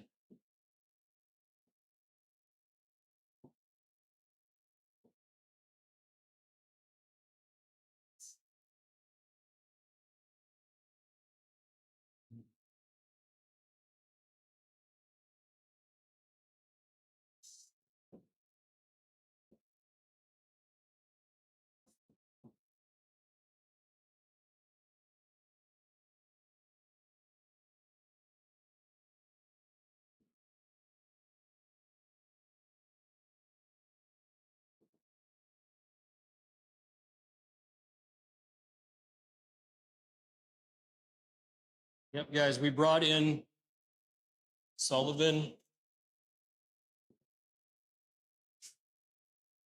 Mobile Detailing, guys, is who I brought in today to do this window tint. So here is their information down below.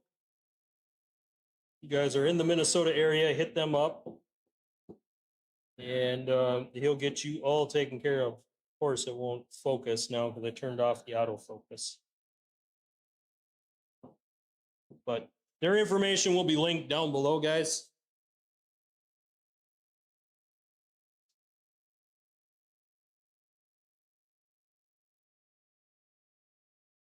I know a lot of my viewers are out of state, so some of the stuff I bring you guys are not really an option for you guys unless you're going to work with them over the phone and have stuff shipped out.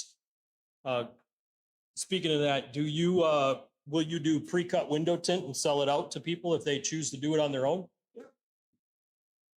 So you guys can hit them up. Again, all their info is going to be linked down below. You'll be able to, I'm pretty sure it's already in the description down below, all of his contact info. You guys can, he'll pre-cut window tint for your vehicle and ship it out to you.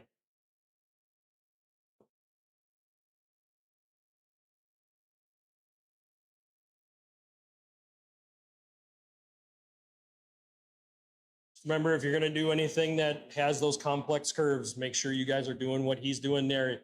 He wet the window really good. Which way did you put the tint, just so that they know? So it's sticky side Sticky up, side up. sticky side up. So the tint is actually laying against the glass, guys. And what he's heating is the plastic that you remove off.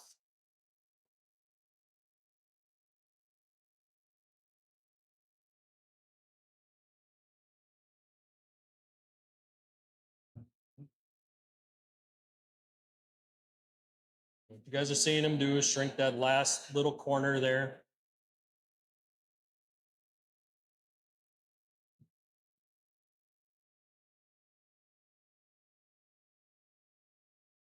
He's almost got it perfectly sealed down, which looks really good. So yeah, you won't bring these down though, huh? Nope, because you can't shrink sideways. It costs too much hassle. I tried to feed it up there. I would just mess up my tension.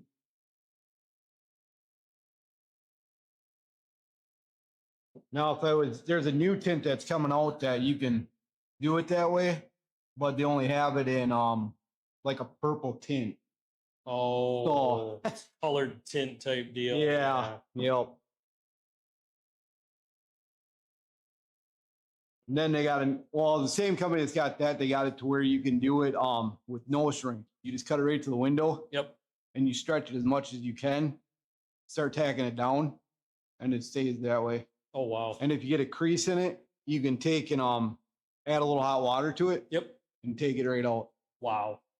Yeah, so it saves a lot of money on tint because then you ain't got to worry about the crease so much. Yeah, you don't have to waste so much because you can pull a lot of those creases out and fix a lot of those problems ahead of time. Yeah, and they can take a lot more heat, or not heat, a lot more pull and stuff like that. So when like you got fingers like that where they want to pop up, you can press a lot harder right off the bat and pull them out right away. Yep.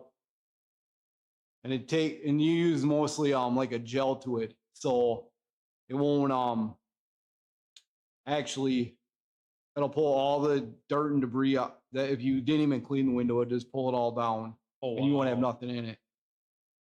But it's something that's newer that's coming out to the market, but it hasn't gotten any different colors than other than the purple.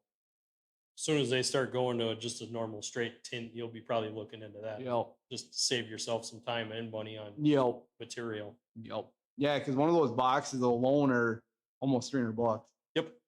Yep. Window tint is not cheap when you buy it by the box like that, guys. Just so you know, when you buy window tint by the box, you are spending hundreds of dollars.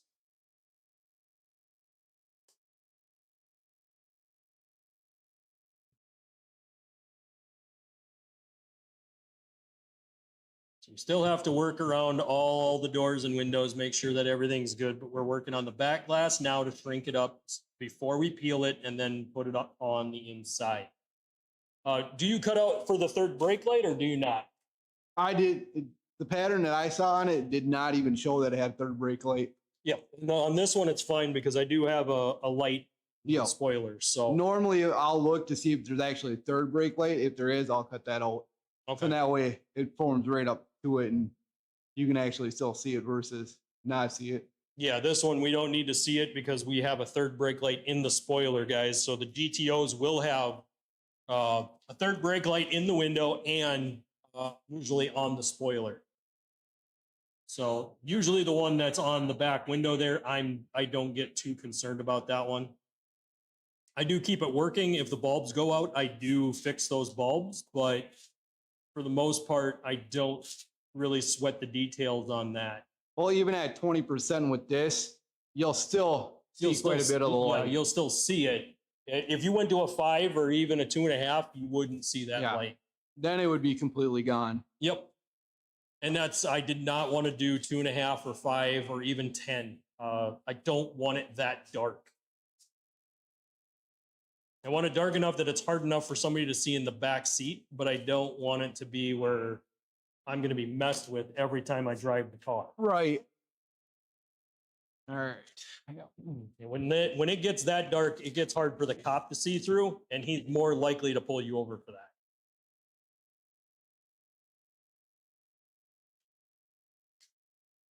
Now, technically, in the state we live in, they did change the tint laws. So I was surprised to hear from our tint guy that you can go as dark as you want behind the driver on a car. Pickups, I knew that was that way for a long time.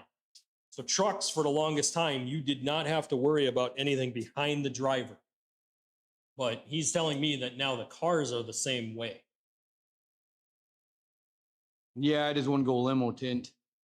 Yeah, you don't want to get carried away and give them a reason either. Yep. And I'll get a little bit of leeway because I am running a collector plate on this car, guys, but also my exhaust sounds like a race car. So that in itself is enough to draw attention.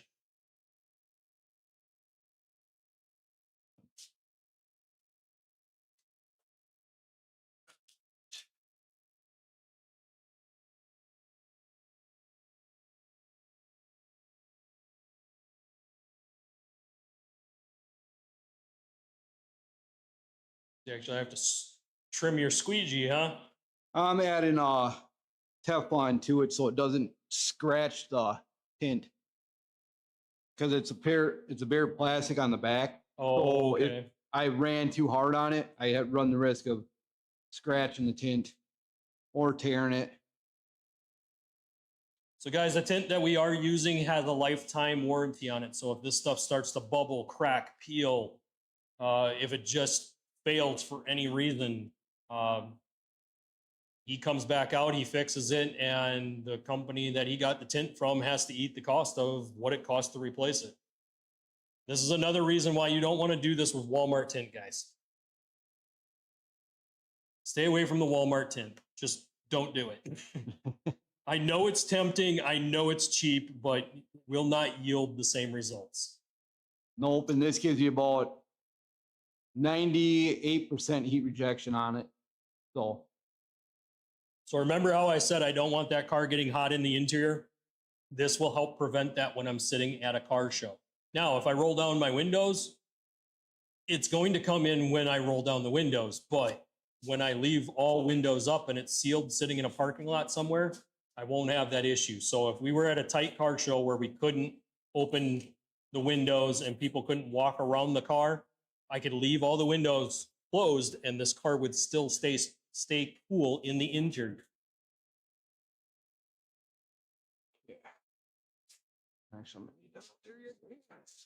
The truck has similar tint. We've already done the tint. That part of it's done, but the truck does need some detailing that we will be bringing Sullivan back for to basically get the detailing of that paint corrected. There is a lot of hard water spots. I will be showing him that later after we've ended video and kind of wrapped up the day. I'm going to show him that truck and just kind of get his idea on what we need to do to correct that. And we might very well do a paint correction on this car. I'm going to have him look at it here once we wrap up what we're doing. My goal is to get this part of the job done, guys. This is really going to add to the look of this car. It's really going to make it look nice. I can't wait to show you guys a full walk view of this car.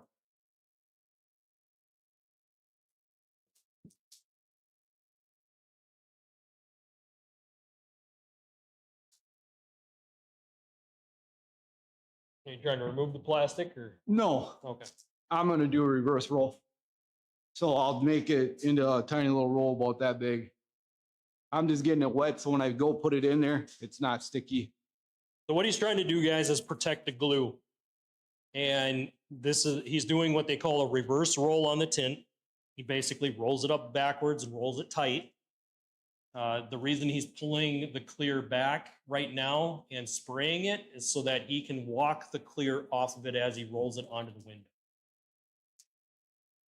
Again, guys, I used to do window tinting, but I lost the patience for it, and I would rather bring in somebody that's done it for years than for me to try to hassle it.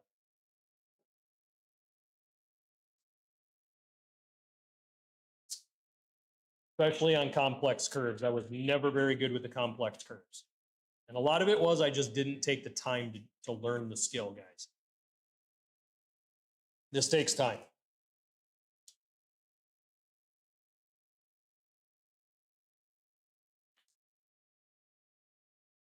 All right, so I haven't seen any wrenches in the chat to explain what we shut off on LS Goat during the dyno shop, guys.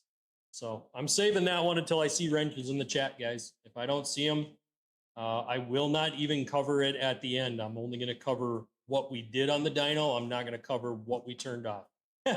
Jay, as soon as I said that, Jay threw the wrench. I knew you were going to, man. Knew you were going to. You always come through. So guys, you need to give our mod a round of applause. He is the one who threw this wrench up. So we will go ahead and I will break down as Sullivan is backwards rolling the tint to put it in the car. I'm going to back you guys up so I can get a full shot of the car. And we're going to walk through what we turned off on this car in the dyno. So some things are going to be very, very basic as far as what we turned off because it's just that obvious. Let's start with the skip shift eliminator, the one thing that everyone hates on these cars, whether it's this, a Camaro, a Firebird, the GTO, it doesn't matter. Anytime you have these performance cars with the manual transmissions, they have a skip shift. What is that skip shift? When you're in first gear and you're driving at a certain RPM, it throws up a gate, an electronic gate, that causes you to slide into fourth gear instead of hitting second. It's called a skip shift. You can put a skip shift eliminator cable into it and it will take out that gate so it won't close off second gear. We just tuned it completely out of the car. Took it out. It's no longer there.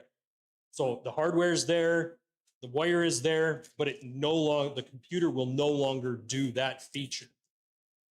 And it really wasn't a feature, it was more of a problem. And it became a problem that somebody made a wire to get rid of it. Next, we removed the rear O2 sensor. You cannot do this in a state with emissions testing. We did it on this because at some point this car is going long tube header. When we go long tube header, we don't want our rear O2 sensor.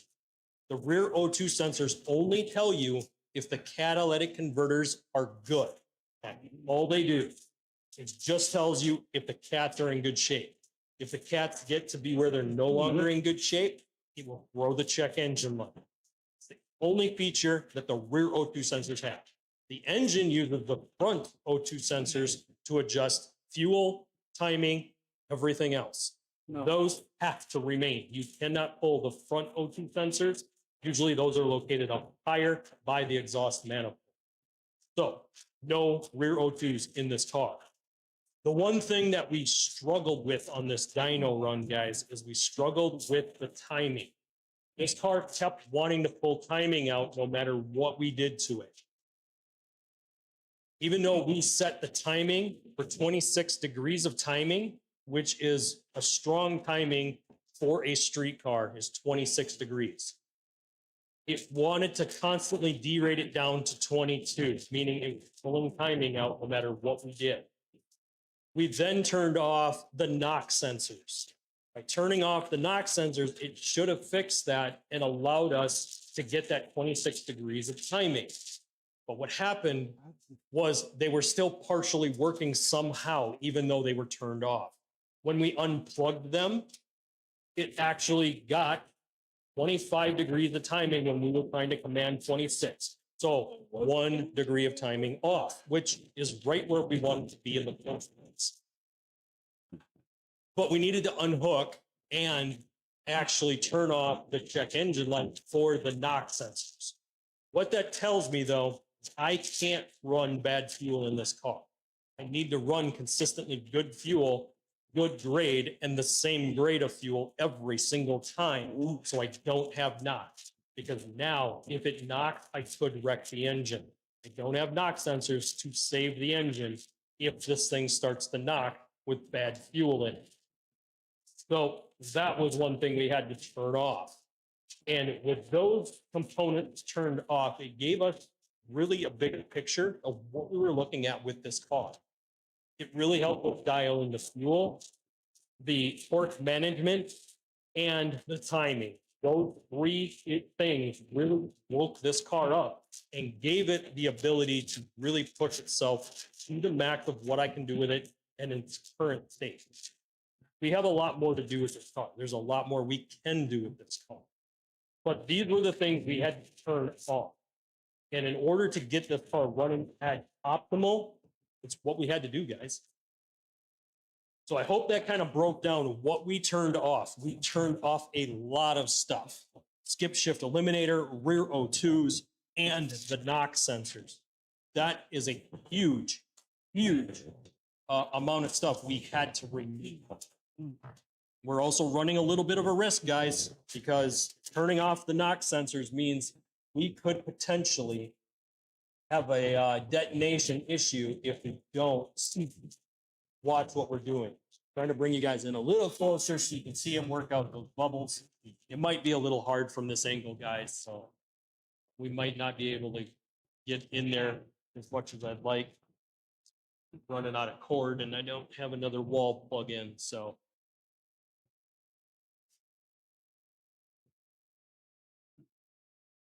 Maybe if I can get close enough, I can just set the camera on the back window there. Try that. So you guys owe Jay a big thanks, because he was the one who got that to happen. I was asking you guys for a while to throw wrenches up. You guys did not throw the wrenches up, so Jay did it for you guys. So make sure you guys thank him.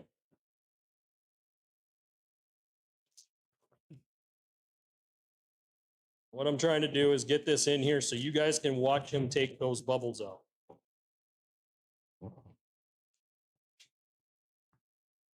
There you go. You guys see all those bubbles in the window there. He's going to work those bubbles out, get that back glass to look good. You cannot see through that with where the camera is. You barely see the wall that's white behind him. And that's going through the windshield, guys.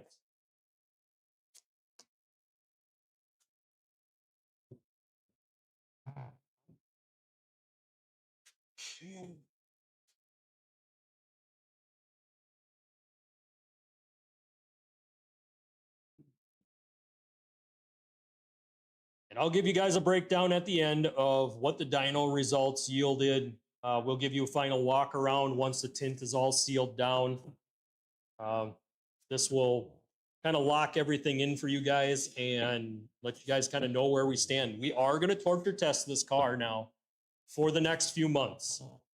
It is August. We have a chance to do a lot more with this car. We are going to go to a lot more car shows. And I'm going to get out and torture test it. I'm going to run it hard. I'm not going to baby this car, guys. I need to shake this car down and find out what's going to break and what isn't.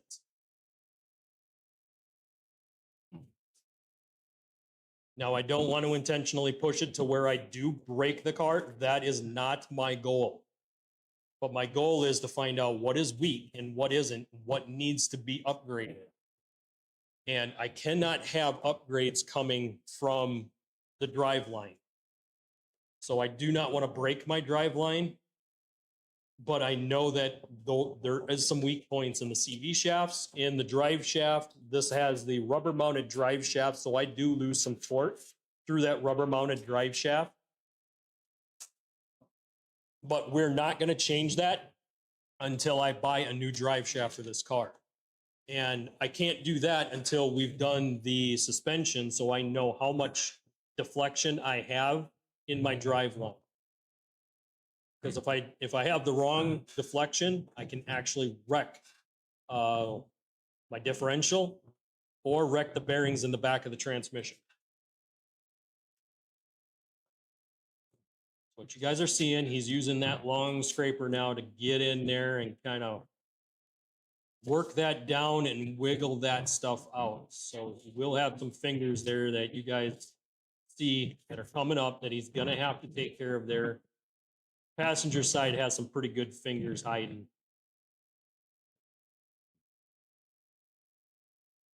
that long squeegee. Remember it? He said he put some Teflon on it so he didn't scratch the tint, because that plastic one that he's using would have scratched the tint.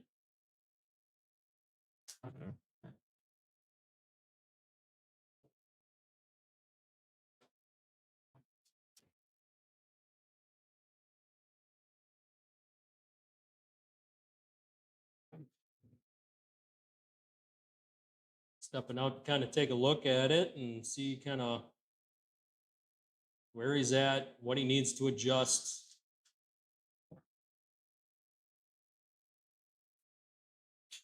One down. I'm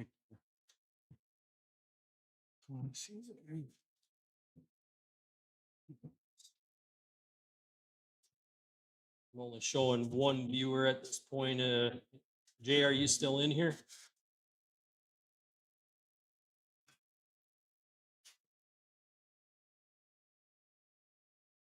Check top fans quick. Yeah, Jay is tied for points with TS Mobile Mechanic Live. Depending on how many more chats he drops will determine. Yeah. Yep, he's still in here. Yeah, so depending on how many more times you chat, you might slide into first, Jay, by the end of the live stream.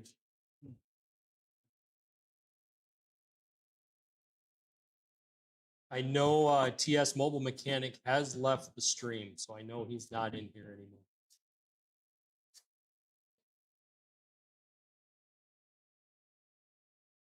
So what we're seeing Sullivan do now is he's working that tint, getting all that liquid out, trying to get everything to go down.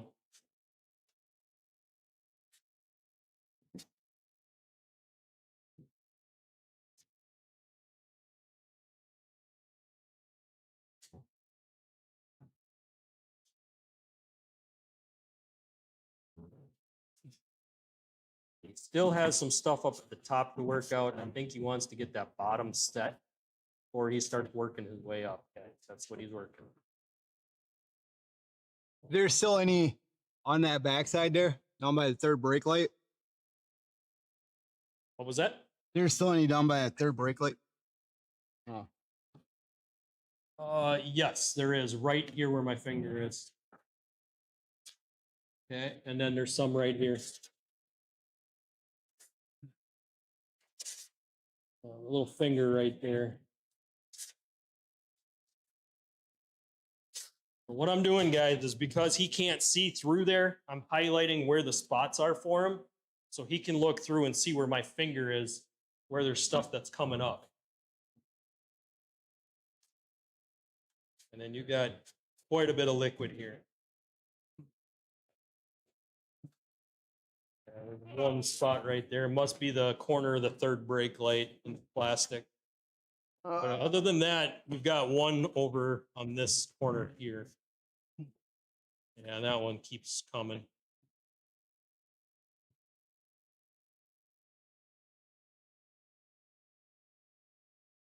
Looks good. Yeah, well, right there where you hit, that's a little bit keeps coming up there.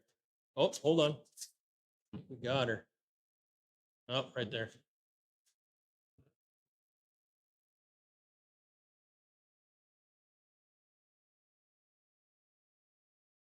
Right here.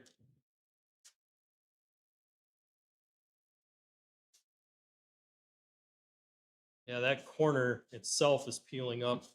There it goes. All right. And again, right here.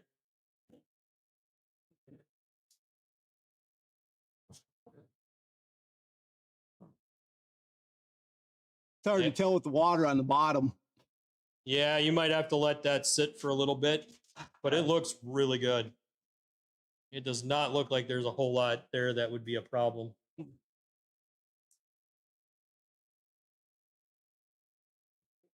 So he's moved up, guys. He's moving up to the top to push all of that stuff out.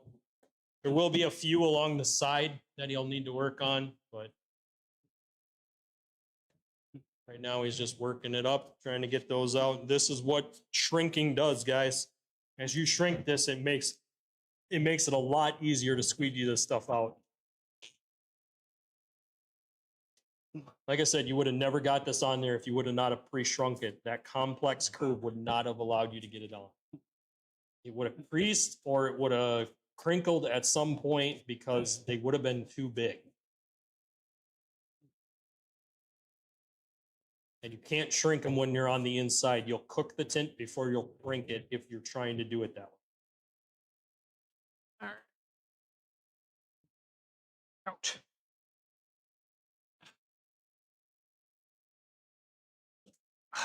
Trying to get out of the back. It's not exactly an easy way to get in and out of that car. Glad I'm not 6 feet tall. All right, now to clean this up. I can see it. Thought it looked like it just went to a waterfall. Mm-hmm. I'm pretty certain I'll be spending some time detailing tomorrow. I don't want to get super carried away detailing because I know I'm going to be driving it out in the misty rain here once we get it all locked down.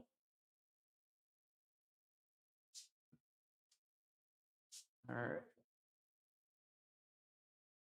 Now I can say it. The back window went better than all the other windows for locking down.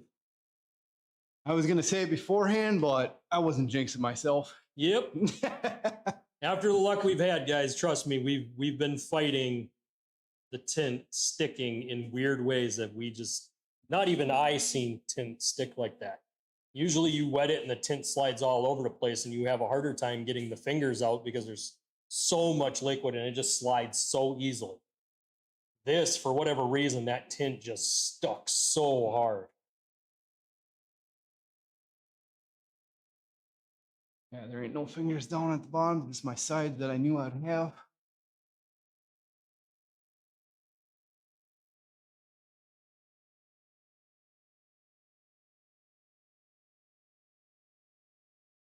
That pre-cut game went really nice. It actually went right along that. Nice. Just perfect. Yeah, this back glass looks amazing, guys. And you can still kind of see through it. So if a cop was shining his super bright spotlight through it, he'd still kind of be able to see me. He's going to bitch about it, but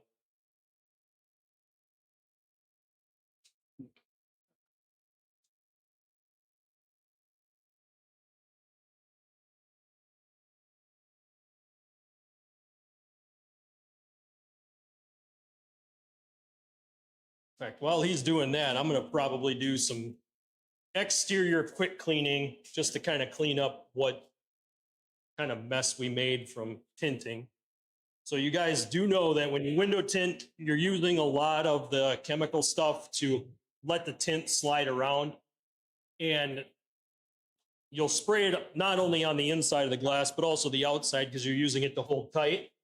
So you do need to come back with glass cleaner, clean up your windows really nice.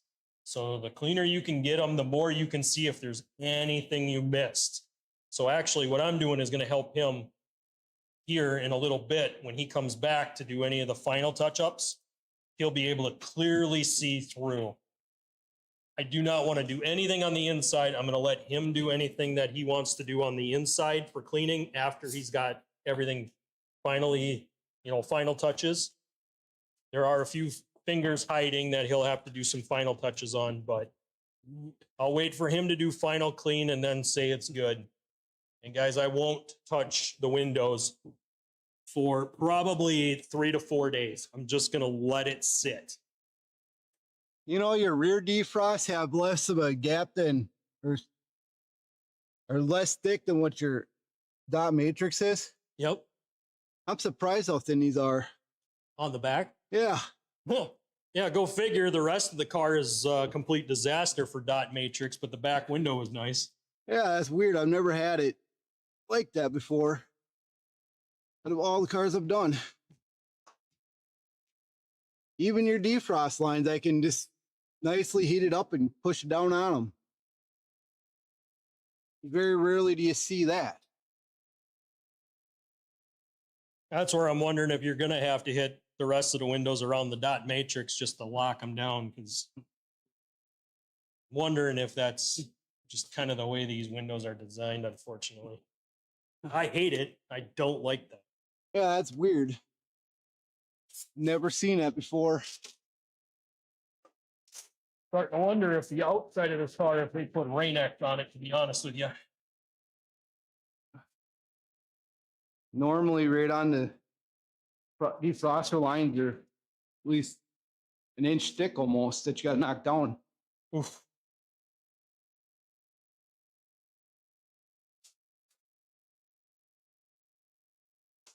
The Dodges, the Chargers are 3 inches thick. Holy cow. They're a nightmare to knock down. You got to take actual 2000 grit sandpaper to knock them down to get it to seal to it. On the Chargers? Yep. Oh, You got to do it at least 2 to 3 times.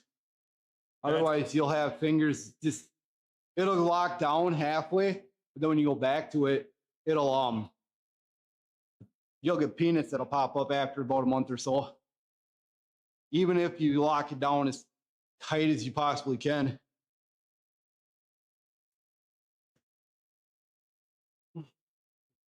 yep, guys, that's why I'm glad I got a GTO rather than a Challenger. I had my options at a Challenger a couple of times, and I don't know, something told me to just stick GM, because it's what I grew up working on. It's what I grew up knowing. I've been around GM 90% of my life. I have dealt with plenty of Dodges though, so I was tempted, but I decided to kind of go this route and go back to a GM that I know I could do some tuning on. I know I could do some work with. And you know what? I don't regret it. The reason this car got the nickname LS Goat, because it really is like the last of the great cars that you could get. You're not going to get very many opportunities like this to get a car that you can do so much to and gives you so many options. It's not going to be possible. With all the future cars, the computers are locked, guys. You can't do much tuning with them.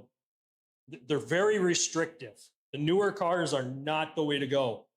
If you want to get something early 2000s. Stay out of everything that's above 2010. Because at that point, the computers get so sophisticated and it costs you so much more money to do even the simple basic things. And literally everything would need a tune.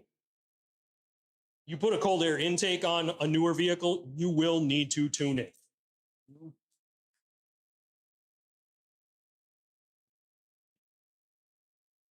So guys, I'm about to ask our detailer here what he thinks of a product. You guys have seen this before, and you guys know I've talked about it quite a bit. Show you guys real quick. Here you guys go. Have you seen this stuff before? Yeah. I haven't personally used it. I was looking at it. So I've used it, and it actually does really good. It'll last for probably up to 10 car washes before it completely gives out. But the reason this car has any kind of shine, this car was dull when I bought it. Really? And this brought the shine back. Yeah, I've seen a lot of things about it and a lot of hype. I just haven't had the time to monkey around with it. So I was curious on what it would do. And guys, I apply this like a traditional spray wax, where I will spray the cloth, not the car. I've told you guys before, do not ever spray chemical onto a car because it creates high spots. Don't do that. So I always apply to the rag and then wipe it in. And then I'll dry it off with a clean towel. So right now I'm doing the rear quarter here because I want to get this cleaned up. And then I'll move on to the doors. I'm not going to do the whole car with this. I just want to get it cleaned back up after we put our spray all over the car.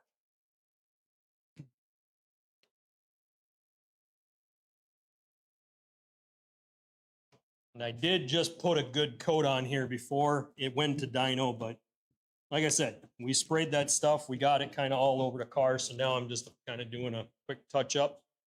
Nothing too crazy. A little bit to bring the shine back.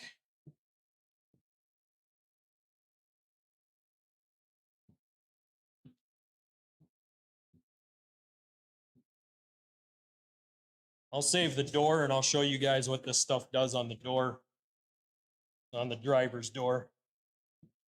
We'll do the rest of the car while he's working on this back glass that you guys are watching right now. He's just kind of working out the last of the fingers, getting it cleaned up.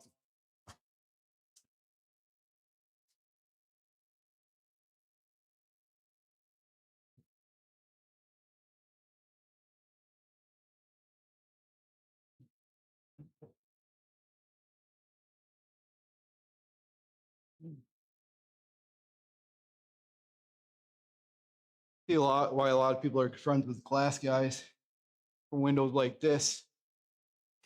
They can just take them out and put them on a thing and make it about 100 times easier. Yep. This is why when it comes to doing window tint, guys, if you don't fully know how to do it, hire somebody that does, because the quality difference cannot compare. It literally can't.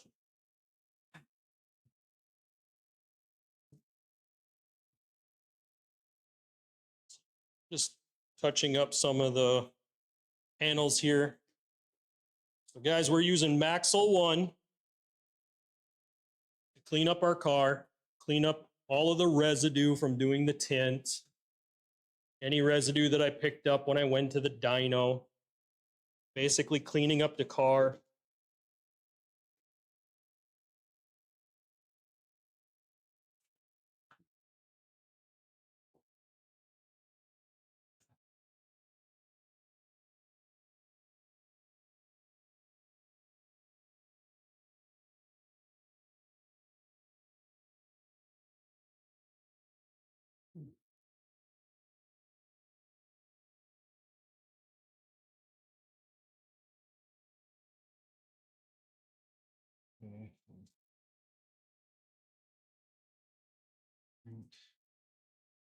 You guys are not able to kind of see what I'm doing. I'm just removing any of the residue from the tint solution, which is more or less what? Distilled water and Yeah, distilled water and then oh, what the heck is this? So distilled water and like a slime.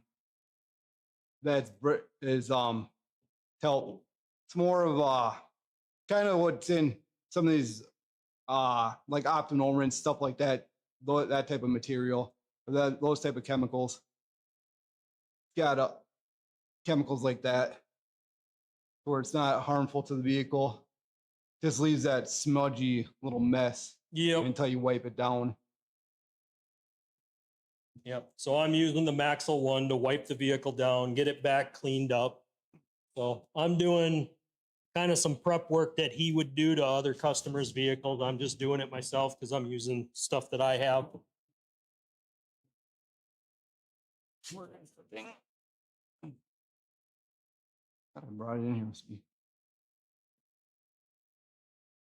Could have swore I did.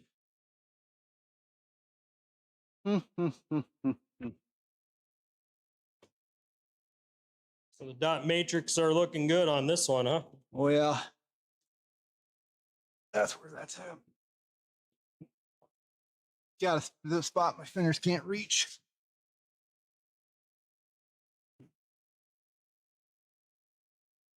That finger down here go away. What was that? Did the finger that's down around here go away? Yep. Okay. We got some up here though. Yep. I just couldn't reach with my hand down there. Yeah.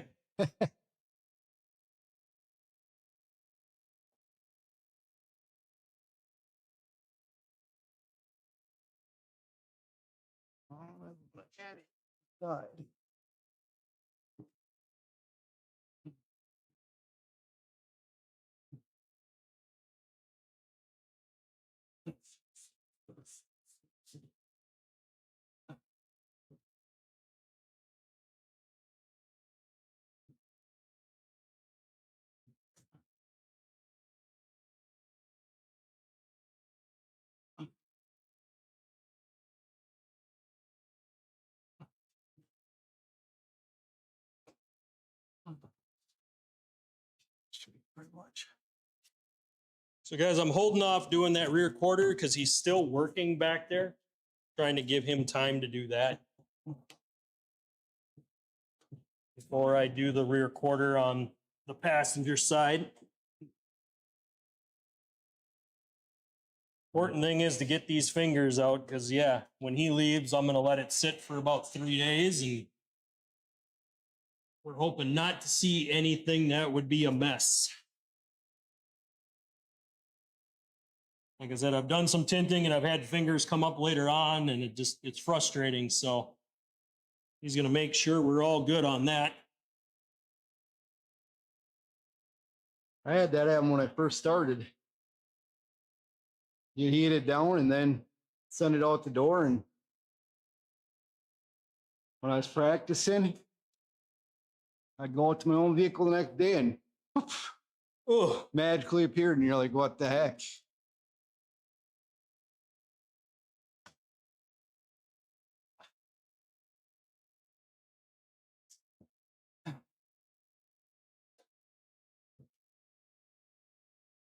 so I got a rear quarter and a door to do, guys. I did the quarter that's closest to my setup. You guys are still looking at the window yet, so could probably do that other door, but I'm trying to save that for you guys.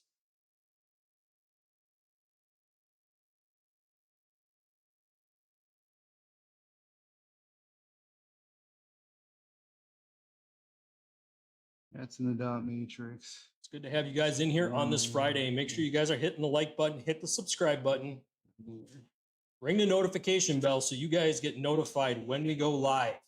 We normally go live every last Saturday of the month, and we do news. So this is a rare day where we did 2 live streams. One of them was dyno. The other one is this window tint, guys. This window tint needed to be done. The car did not look right without it. So he's locking the tint down on the corners, guys. He's finishing up some of the finer details. He's still got to go through and do final touches on all of the glass. But he's just trying to get this back window done so that it's done completely. Then he can move on. We do have this corner that keeps peeling up on us, so I don't know if there was dirt in that corner or not. Well, I'll have to add some heat to it and hit it.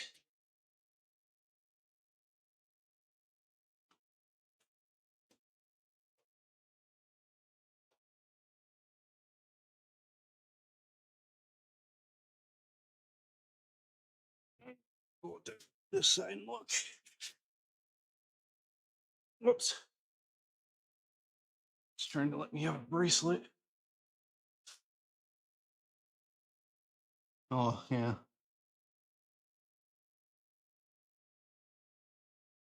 Add a little heat and knock that down, and that'll stay right there. Trying not to move it yet.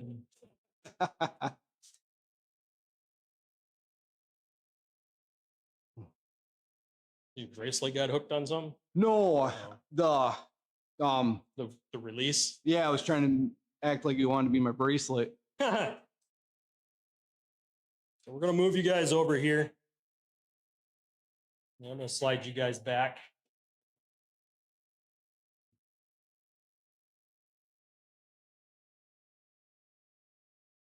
He's locking down a few pieces here.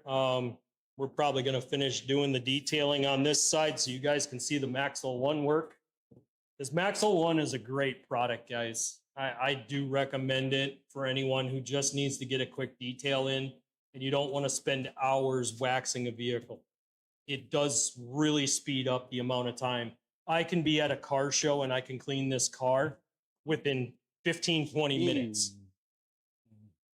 And it looks this good.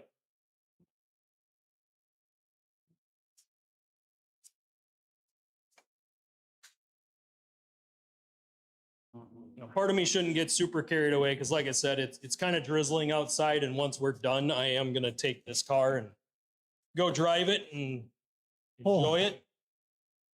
That scared me just a tad bit. Yeah, I'd say a little bit right there. You want me to hit it with a little heat right on that corner? Yeah.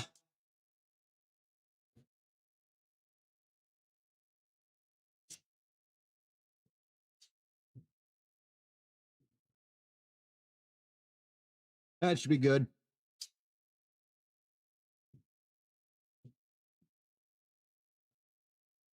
Ooh, yeah, that walked the whole tint. Oh.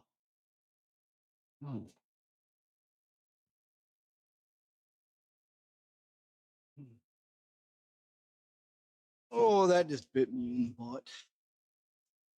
What happened? Oh, it just looked like it tore on me when it did. Yeah, I was a little scared there for a second. let's hope not.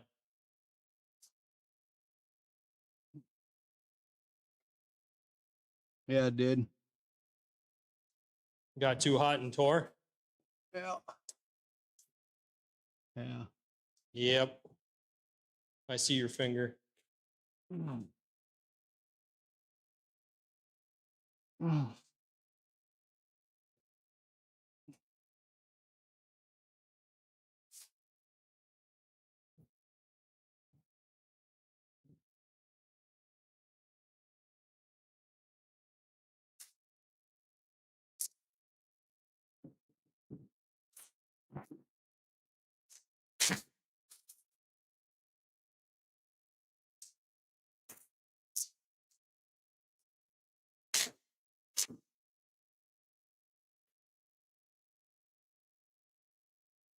So did that happen because there was still something in that window? What's that? Was there something like? There might have been something and it just caught it, and when I went to squeeze you over for it. Yeah.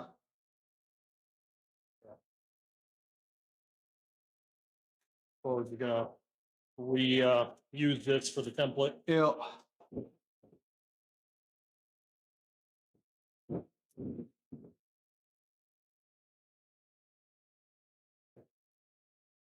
Okay. So what you guys are gonna see him do now is he's gonna do a template, cut out another one. Now grab 20.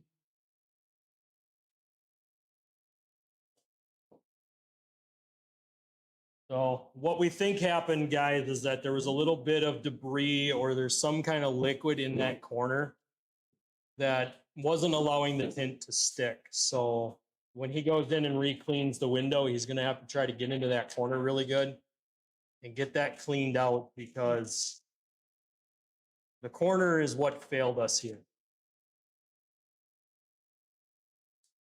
You want to do me a favor? Mm-hmm.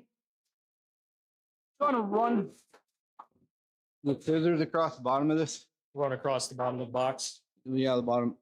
Okay, where's the cutter? Right there in that box. That's the scissors. Yep. You want to go all the way down like that?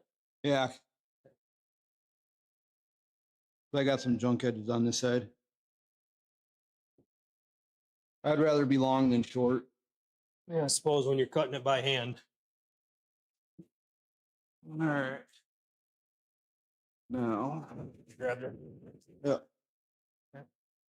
So what he's doing is he's going to figure out which way is glue side.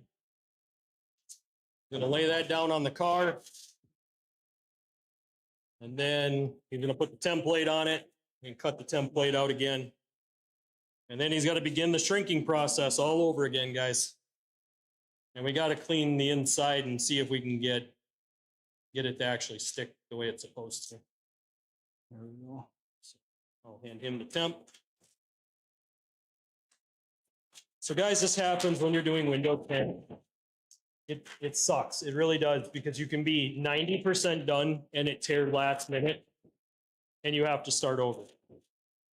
If you were to let this go with the tear in it, here's what I can tell you is that you might be fine for a week or two, but when you have a company that's going to offer you a warranty, a lifetime warranty, you can't have torn tint because they won't stand behind it. All right. And I'm pretty sure that's written into your contract, right, with them? Yep. You do crap work, they won't have your own. Yep. So yeah, as much as it's annoying and he has to fix it, he literally has to in order to keep the warranty.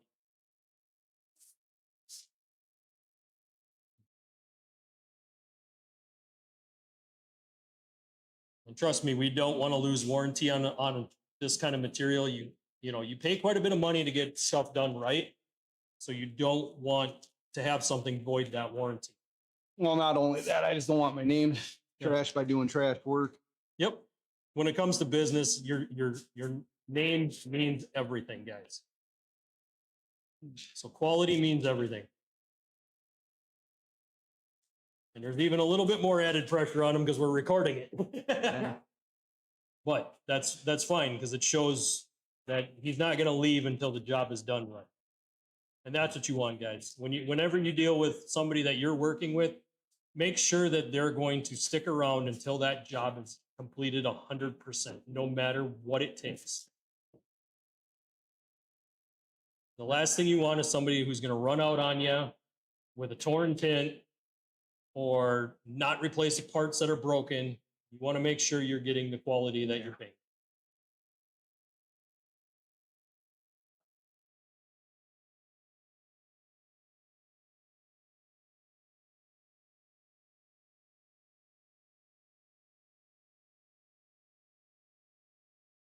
Guys, got any questions for our detailer? Chat those in.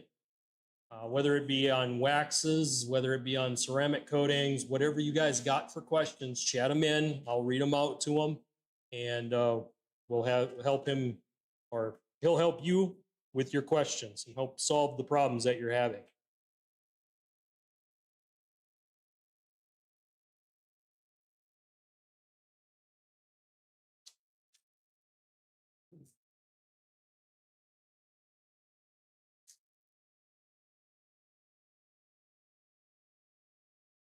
So we're going to see him speed through this process because he's already done this before. We're just going to stay out of his way completely and let him work.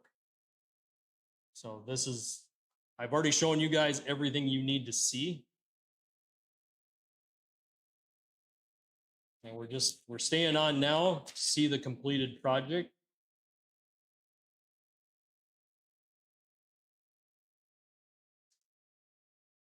But yeah, it was a bummer. That tint was I would say what 95% done. Yep.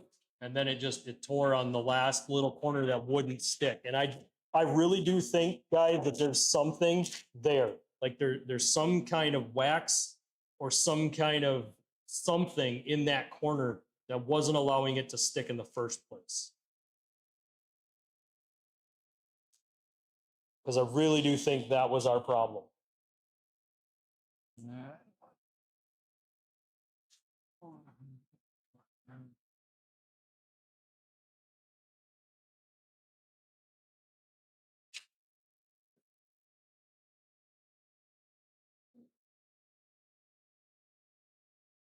Or maybe it was that it got a little bit of general purpose adhesive remover way down in the corner with some of that tape adhesive, and it just caused issues.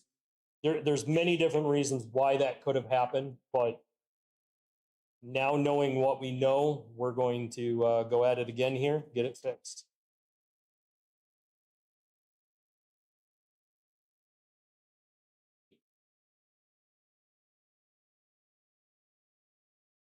So while he's doing that, I'm going to spin you guys around. We'll come back to him once we get ready for him to re-shrink it so you guys can see that process again. And I'm going to go ahead. Now my camera decided to switch out. Give me a second here, guys. I'm going to try to reset this camera.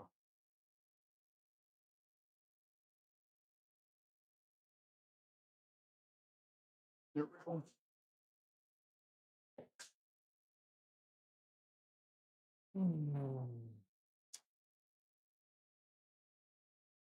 I'm still resetting the camera, guys. Give me just a little bit here. All right, we're back. So sometimes that happens with this camera. I just have to turn it off, turn it back on. Not a big deal. So set this up. It's got a view here. All right, so what I'm going to do right now is I'm going to go ahead and cover the dyno run. I know we're getting towards the tail end of this tint. He's working on this last piece that we've already seen, so now is a good time for me to break down what we did at the dyno, and I can kind of go over some of the hard numbers with you. we did just get the dyno sheet from Schwanke Engines LLC in Springfield, Minnesota. So he just sent me the dyno sheet numbers. I can actually go in, pull up these dyno sheet numbers, and I can see kind of where we were at for max power, max torque. And he's already kind of processed this stuff. And we can take a look at what we've got here. So the last run is the one that he's highlighted. The red line is going to be the second to last run. The blue line is the very last run that we made after we shut down the stream, after we figured out that we had to disconnect our NOx sensors. And what we came up with, guys, is trying to get in there as close as we possibly can. So these are the numbers. So we had 298 is what we ended with at the rear wheel. 298 is what we wound up with at rear wheel. Power-wise, we started out second run, we couldn't log the first run. Something went wrong. The traction control kicked in and threw the chart all off. So we actually did part of the tune without having a full baseline, which you're not supposed to do, but we didn't go back and rerun it. So we started out at 283.9 is where we started out with for what essentially turned out to be our baseline. Now remember, this is at the wheels, not at the flywheel. So numbers go up about 60 horsepower when you start talking about flywheel horsepower. So yeah, we were 1.5 horsepower off of 300 is what we basically wound up with. Is that? And the speeds were, and this is the big factor here. We had more horsepower at a lower speed on that last run than what we did on the second run. So our speed was a full mile an hour slower on the last run, meaning that if we ran it that one more mile an hour, it would have went higher. It all depends on where you decide to cut off your RPM range. You don't want to break the motor. LS engines don't do great over 6,200 RPMs. The connecting rod bolts are prone to failing. So that is a major place we have to upgrade the motor when we go to rebuild this motor, is right there. Next, I want to bring up the torque numbers. So the torque is way off because this was part of that first run and the torque was not set right at all. So max torque for the last run came out at 324.7, where we wound up for torque. Remember, this is at the wheels, not the flywheel. So we have to add in for losing torque based on the drive line. So those were those numbers. He did send me a couple more sheets here that I'm looking at.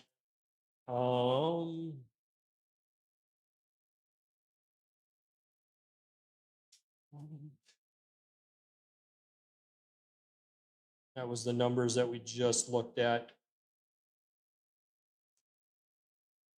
The biggest thing is that we flattened the fuel curve. So when we first started out, the fuel curve was way rich, meaning that it dived down really rich. We were trying to bring it closer to where it needed to be under a full throttle load. In order to get it there, we did have to play around with the fuel, and in each tune we did adjust fuel every single time. So we went down as far as we could to lean it out. Then we had to start trying to dial it in where we wanted to be. And the car was really happy at 12.2. So at 12.2, this car ran perfect on the fuel curve. And we're talking about the stoichiometric chart, meaning that stoichiometric chart was happy when we were at 12.2. If anyone remembers, stoichiometric for most engines is 14.7. That is the stoichiometric. That's at a base idle though. That's not under a load. So the minute you throw a load at it, it's going to pull that stoke down, meaning that you're going to be lower in the numbers in your stoichiometric. You do want to be kind of more on the little bit of a rich side than the lean. If we were seeing numbers above 14.7, we'd be risking burning up the engine and causing pinging. We don't want that. Pinging will cause detonation and cause us to break the engine. So when you're under load, that stoichiometric drops down. Oftentimes, I would aim for a stoichiometric in the 12s if I was tuning it by ear, meaning I tuned it before we took it to dyno. I would want to be in that 12 range. So anywhere between 12 to 12.5 is ideal. And oftentimes that's where I wound up, just doing a tune by ear. But this is a whole different setup. Tuning by ear on old school, everything was set by timing that you could adjust, such as a distributor, and it was done by fuel pressure at the rail. We can't do that on this setup because everything is ran off the computer. So the only way to adjust this now, we have to tune it. Give me ones in the chat if all of that has made sense to you guys to this point. If not, please tell me what doesn't make sense to you so that we can go back over it. If you guys have any questions, make sure you guys are chatting them in throughout this. All right, so we got one easy money. Welcome to the stream. See if anyone else wants to chat in any other numbers. Make sure you guys understood everything I just said, because this is the tuning part of it. So I'm kind of breaking down what we did at the dyno shop. I did tell you guys what we did to remove certain components that we did earlier in the stream. Pre-tuned baseline. Okay, so the pre-tuned baseline, we were at 274, which was really low. That was at the wheels. We knew there was a lot of room for improvement at that point. We finished at 298. So we did gain quite a bit more power just from doing the tune. But the biggest factor is we did get into the fuel curve, and we did fix the knock sensor issue. So the knock sensors were pulling timing out, and we couldn't get it to stay locked near that 25 to 26% or degree timing. We wanted the timing to be at 25 or 26 degrees. Well, the knock sensors were reading knock. It was shutting it down and pulling timing out. We chased that on 3 runs, trying to get the timing to behave. As far as torque numbers on that first run, don't think we were able to do much with that.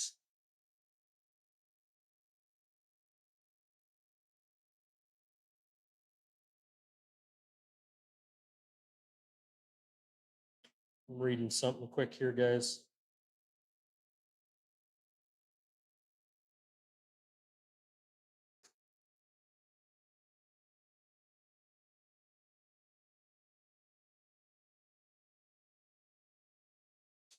Yeah.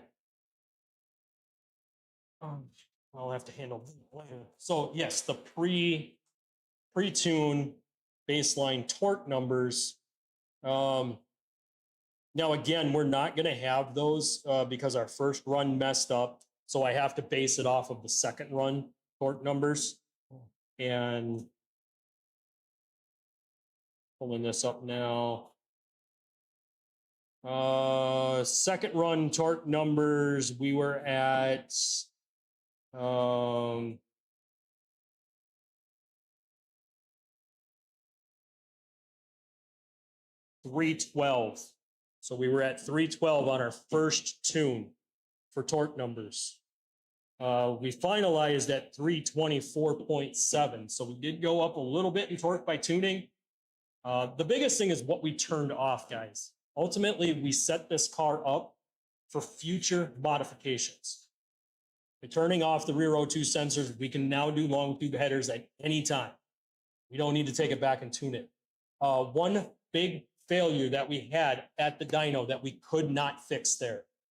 The throttle is not responding at wide open. This means that we are limited at 89% throttle. And this is done because the cruise control module is not running right. So the cruise is holding the throttle back to where we can't go 100%. Meaning that I do need to either find, fix, or replace that cruise control unit so that we can go wide open throttle. Because as of right now, we can't. We can get close, but we can't get that last little bit. And the dyno shop said they have seen it to where it's only like 5 or 10% that it's missing, and they've gained 15 to 20 horse. So we are losing a lot on the table for that. So there's a lot left that we need to do, because at 89%, we are way down. 89% throttle is not a good thing. You're not able to hit your top power bands. You're not able to get your actual numbers. Our numbers are going to be a lot higher if I'm able to fix it. A lot higher. We're going to go up. He's thinking 15 horse. We're going to go up.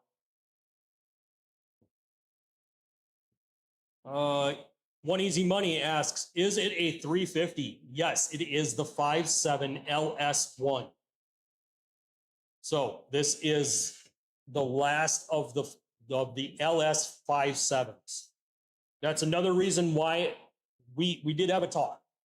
We talked about possibly putting a 6.0 cast iron block in it. We talked about possibly stroking that engine to get more power out of it. And honestly, the rear diff is what's going to hold me up from doing that. So because this rear diff in this car is not strongest that it could be, I'm more than likely just going to rebuild this 5.7 and maximize the potential of the 5.7. We're not going to stroke it because there is no point. We are going to put probably better connecting rods and better connecting rod bolts in it so that we can push this a little bit harder. I may or may not still go with the nitrous setup, guys. I might lean away from nitrous, to be honest with you. If I'm pushing 500 on the street, that is a very stout car. 500 on the street will solve most of your problems. If anybody's running past you and you got 500 horse, you should probably just let them go. Because at that point, it's not worth trying to push yourself down that stretch. At 500, you're dealing with a serious street car. And if you're on radials at all, that is way more power than what you'll ever put to the ground. You will burn the tires off before you ever get traction. And if you do get traction, the amount of torque that you have is going to start breaking components. This is why we got to go all the way through the drivetrain, guys. We can't just stop at putting in a motor, doing a little bit to the transmission, putting in a drive shaft. No, we have to do CV axles. We have to do basically a full suspension setup. We can't just throw a motor in this and expect it not to break things, because it will. A strong motor will rip this car apart. And we do not want that. Not after everything we're sticking into it. And we definitely don't want to throw a drive shaft. We didn't spend this amount of time and effort into everything to throw a drive shaft and total out the car.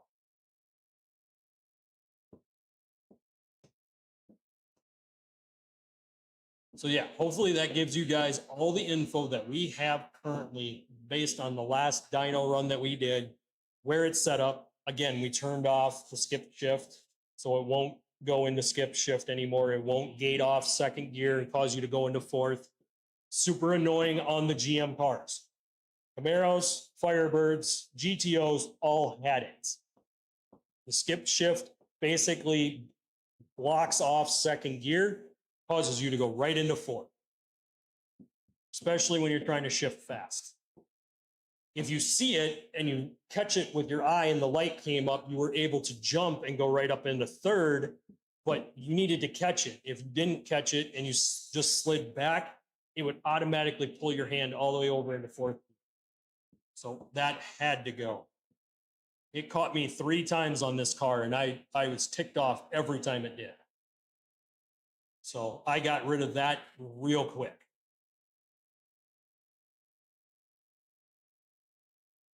But we did add timing.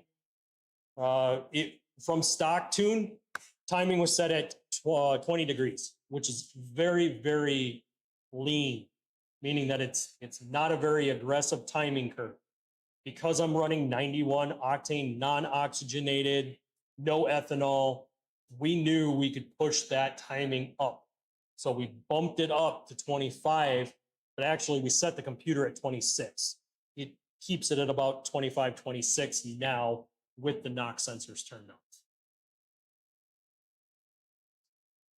All right, give me ones in the chat if that all made sense to you guys.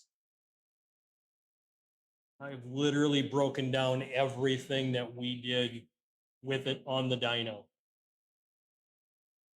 Oh, one more thing, guys. Go ahead and throw those ones up, but here's one more thing we did. The engine was getting heat soaked. So we bumped the temperature sensing of the inlet air temp sensor. We shot it up to about 150 degrees because that sensor sits right next to the radiator. I mean, it's this far from the radiator. That sensor gets heat soaked. So we had no choice. We had to bump that temp up for the inlet air temp sensor. And that was pulling timing out initially too. That's what we thought. So we bumped that up first, but then we realized that there was something else going on. He turned off the NOx sensors and the NOx sensors were still working somehow, even though we shut them off. They were still working. He reached behind the motor. We unplugged the NOx sensors. On the very next run, we were like dead solid at 25-degree timing, which was pretty close to what we wanted. We could have bumped it up one more and gotten closer to that 26, but if it ever spiked, we would be running into issues, and we wanted to play it a little conservative because we knew the motor was in good shape. We don't want to do something that's going to hurt this motor to where we can't rebuild. But we do need to torture test it. We need to make sure it's going to hold.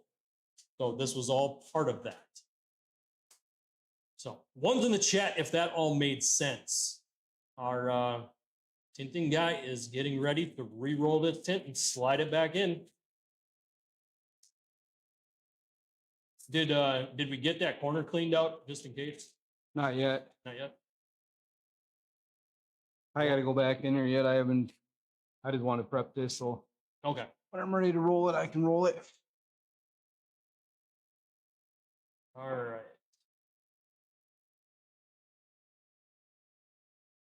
I had it on there so good, some of the adhesive came off in the spot where that one sticker was. And I caught it in the corner of my eye. Yeah, hopefully that tint ain't gonna be too bad to clean off. No, it shouldn't be that bad this time. Now that we know that there's something down there that missed, don't want to Yeah, play games. yeah, we don't want to try putting it back in with the way that is. We want to get that cleaned up. So he's already re-shrunk this tint, guys. I'm gonna spin you back around here so you guys can see. There's not much to see. It's all kind of the same process. I will put you guys back on the deck lid once he goes to put the tint back in. But we do have to clean that up in there and get the glue off. There is glue stuck in there that we gotta clean up. Oh, I already got the glue off. Oh, you already did? Yeah. Okay. Yeah, it was just one little piece about like that. Oh, wow. Right on one of the defrost lines. Yeah, it's nice when it actually sticks good, but it's also kind of bad when it sticks that good and you got to clean it up, especially when you got to tear it back off. Right.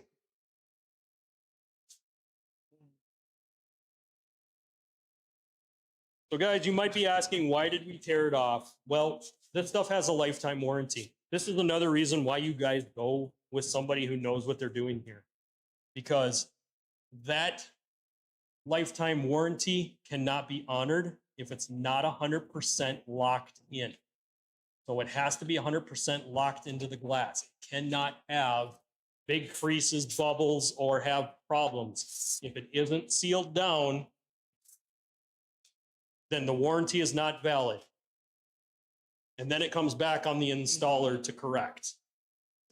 And trust me, if he's got to redo something, he's going to want to get paid for it. I don't want to go that way. And think there for a second. So guys, what he's doing is called reverse rolling. He's rolling the tint so that he can slide it in the car. The reason he wet the clear is so that he can peel that clear away. Peel it away and keep the static down. Right? He's trying to keep static down. He's also trying to make it to where it's not going to touch anything and cause the tint to stick to something that it shouldn't. And then you wind up with hairs or dirt or debris in the tint. So this is another way of just making sure you don't have those issues. A lot easier, well, I should say it's easier than the Frankenstein way, where you're just holding it and taking it in with the liner off and having it exposed. Yep. So like you said, when you Frankenstein it in, there's too many times where you could have it touch something and have it collect dust and dirt.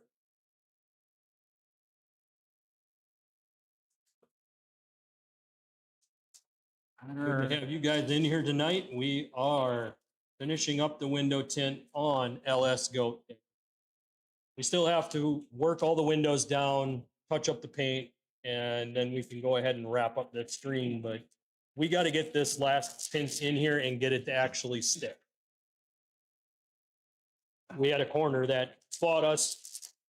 We both think that there was some kind of wax or something in that corner that caused it to not want to stick. And it could have been something as simple as general purpose adhesive remover was in that corner. There was something in there that caused that to happen. We were 95% down and it just didn't want to stay.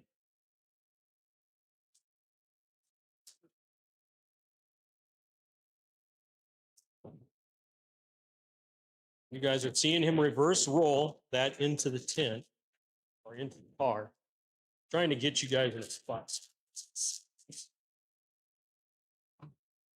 Double checking the camera each step here, making sure we're good.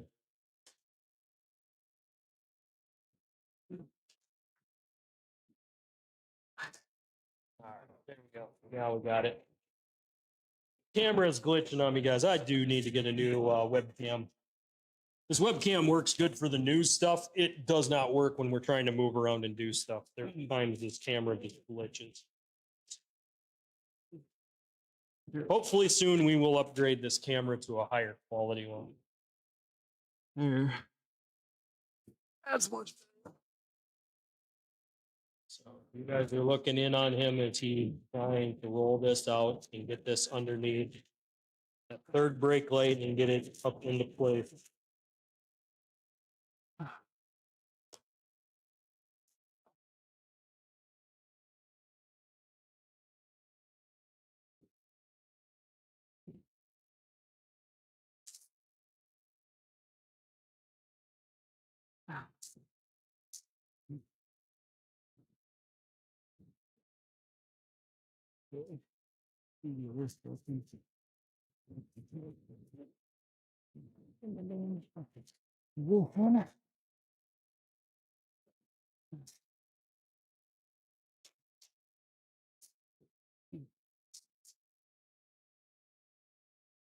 I've already kind of broken down, guys, Here's, what I'm gonna cut. dyno run was like today. It was very good. The car is pretty much fully set up to run the way it should run. Get broken sound, I guess. What I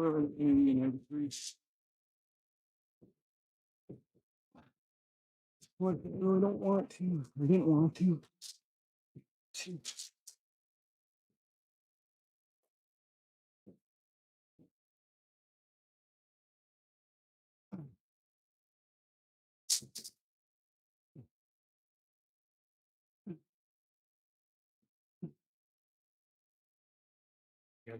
And I'm trying to slide that down in there now.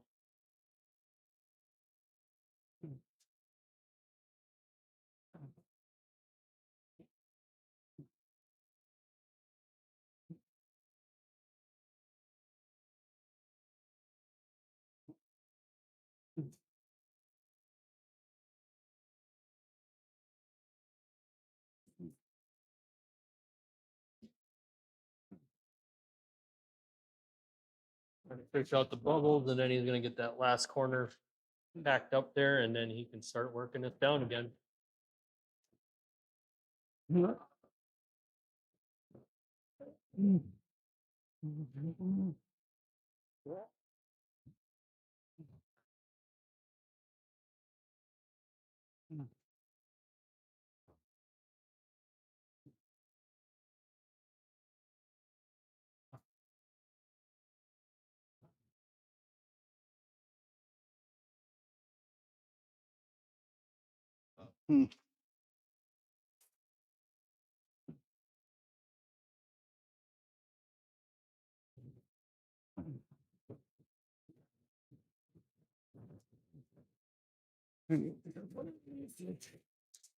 Move it.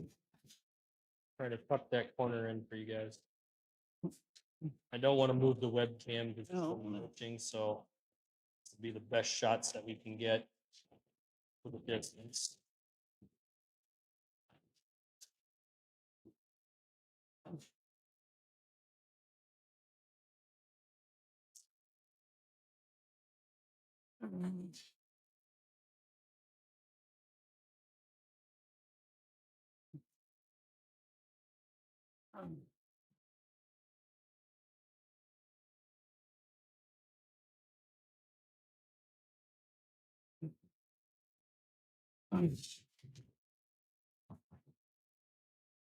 Serious.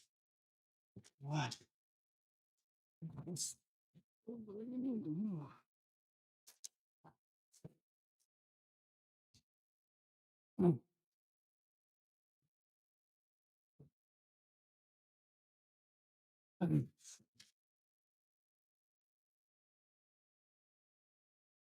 Oh.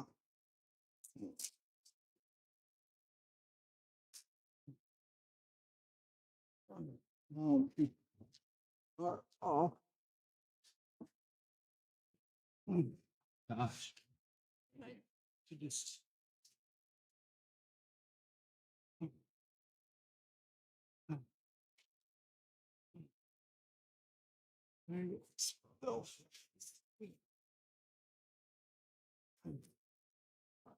There. I just need to go here down there.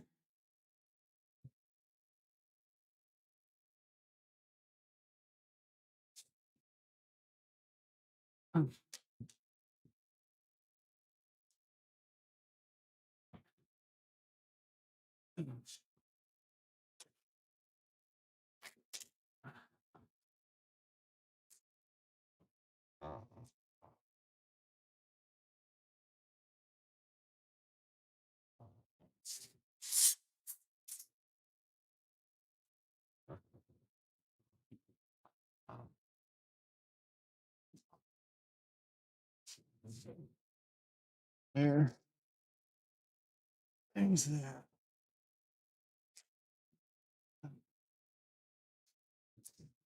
Trying to get that worked in, guys. Get it laid in there where it should be. This shrink actually did pretty good, so we'll see how it can lay in there. Hoping for is that corner doesn't give us any problems.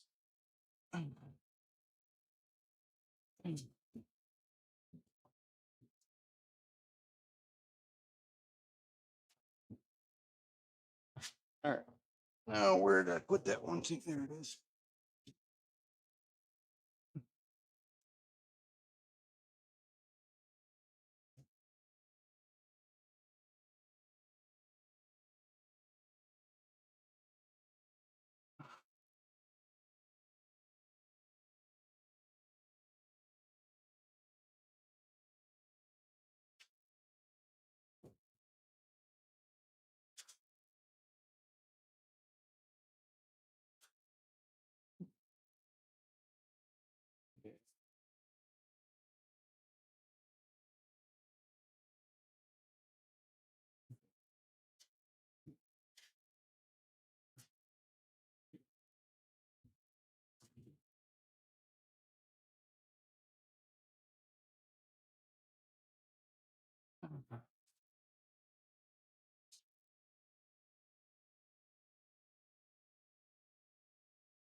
Piece of debris.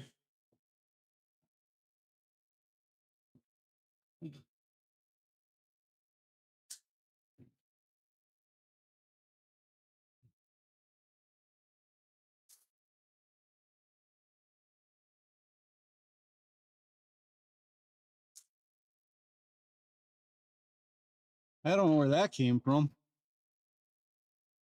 Just a little bit of debris in there, huh? Yeah. Huh.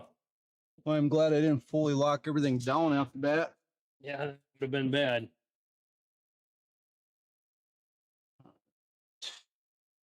Well, let's grab this again.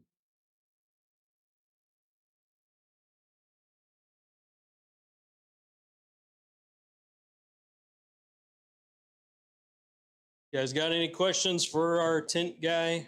He also does mobile detailing. Chat those in.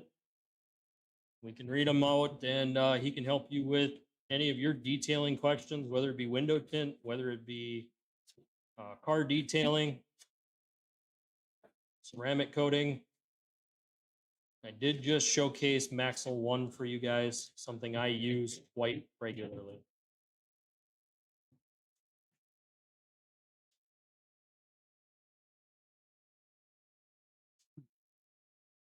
We're hoping this is the last time we got to lock this in.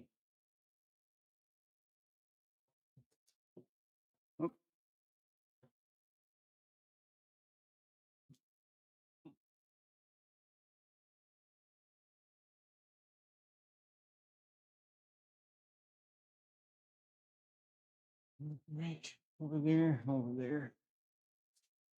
You need me to highlight those bottoms again? Yeah, if you would, please. Trying to get this thing locked in. So what I'm going to do is highlight wherever stuff is up so that he knows where to chase. Yep, right along here. There's all up in here.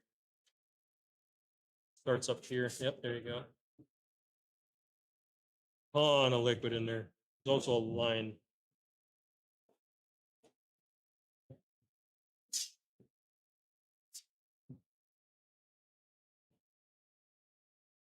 There we go.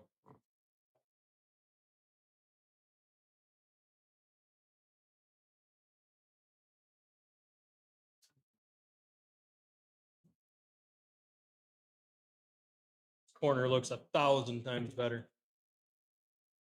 Just had one walk up here a little bit. Maybe if you run it back to the corner. Still look, grab it in there. There we go. That looks better. Yeah, this is looking really good, guys. We do have a little bit of liquid trapped, but again, this is a complex curve. Complex curves are always a pain to tint windows.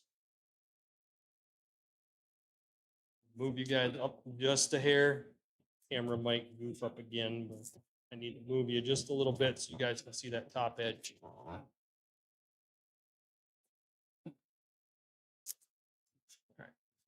good. What he's doing now is he's locking the top in, working his way around. He will have some fingers that he's going to have to contend with on the passenger side.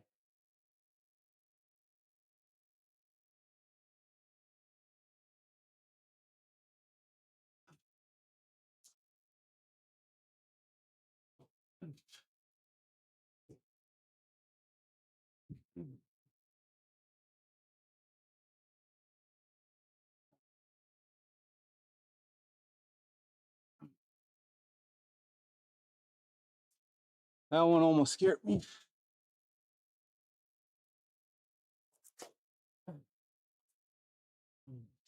Yeah, I don't know if you can walk that one to the corner and get rid of it or not. This one? Yep.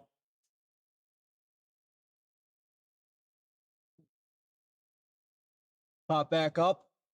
Nope, not yet. We do got like 4 or 5 of them right there. Yeah, those I'm gonna heat up. Yep, it did just walk back. So we're probably gonna have to heat that one up too. I'm gonna let him run the heat gun so I don't heat soak it. We do not want to tear this again. He knows his material really well. Oh, We got a couple here on this side too. Yep. But that's looking good. We don't have any issue like we did before. Yeah, whatever is in there is gone now. I took my scrub I've had and I went over it a second time. A little bit of liquid there, walking up here. Actually, I'll add a little heat to that quick. So I'm going to move you guys back to let him work on this. So you guys have seen this now. I want to bring you guys back because I don't want him to be able to work around the car quickly. And I'll fix the camera here in just a second, guys. Again, I move the camera, and if I move it too fast, it switches out. So I have to get a high on the priority list is going to be a new webcam for you guys. So we're going to stay out of his way. We're going to let him work and let him grind. Because we do want to get the rest of the windows touched up around the dot matrix.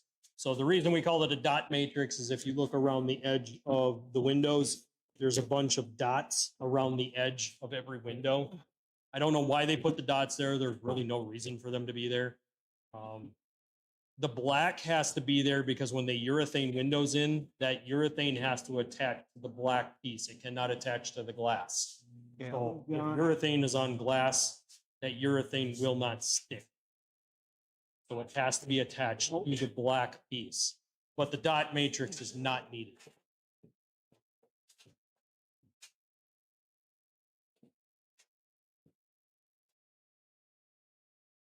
There.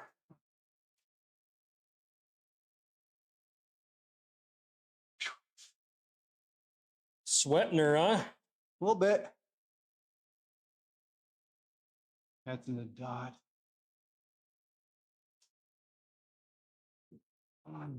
Put me on the spot. I gotta be sweating. Yeah, here we thought we were in the home stretch and then we wound up having to redo it again. Yeah, true. At least that's my only my second time I've had that happen. First time was when I first started and I did a Dodge Challenger for my first time. Got right to up in the top corner. I was like, yep, here we go. Back Tear it there. off and start over. Yep. So guys, at this point, I'm going to wait and clean this car up tomorrow. There will not be a live stream tomorrow, guys. We've live streamed enough. But I will go through and I will detail this car up. We are going to clean the windows up real nice. I might run it through a car wash tonight and see if we can get most of this stuff off without me having to re-maxle one the entire car. So we might do that, but I definitely do not want to get super carried away with trying to detail this up tonight. So we'll let him grind and let him finish. Let him touch up all the other edges and get the fingers pushed down. That's there. Where is my chisel? Right there. But it's looking good, guys. I like the way this is coming together. Ouch.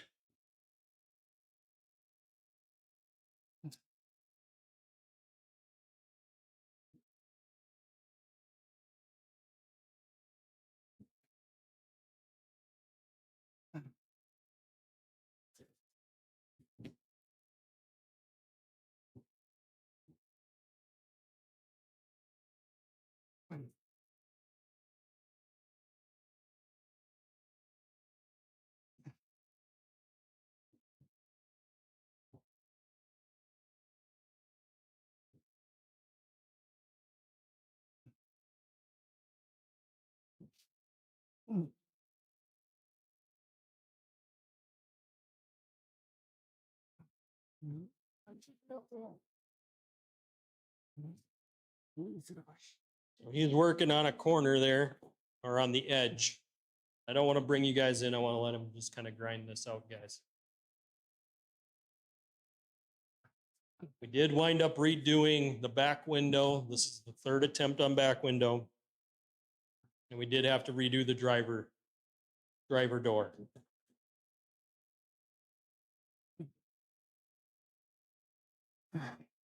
But I do believe we are coming into the home stretch here, so we're looking good.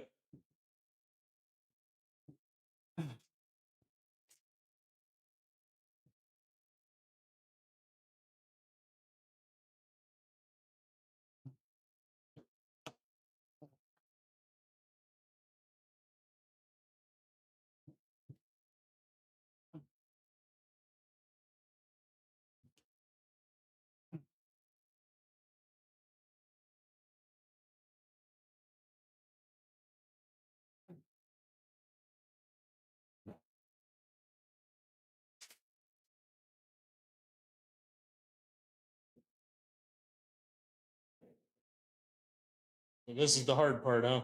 Yep. Getting her down without melting it or overheating it to where you tear it when you squeegee, huh? Pretty much. You don't want to add any more water to it when you're trying to squeegee on it. You run the risk of scraping the tint or you push too hard.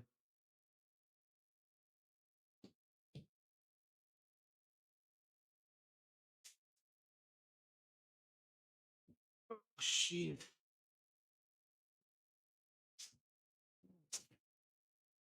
All right.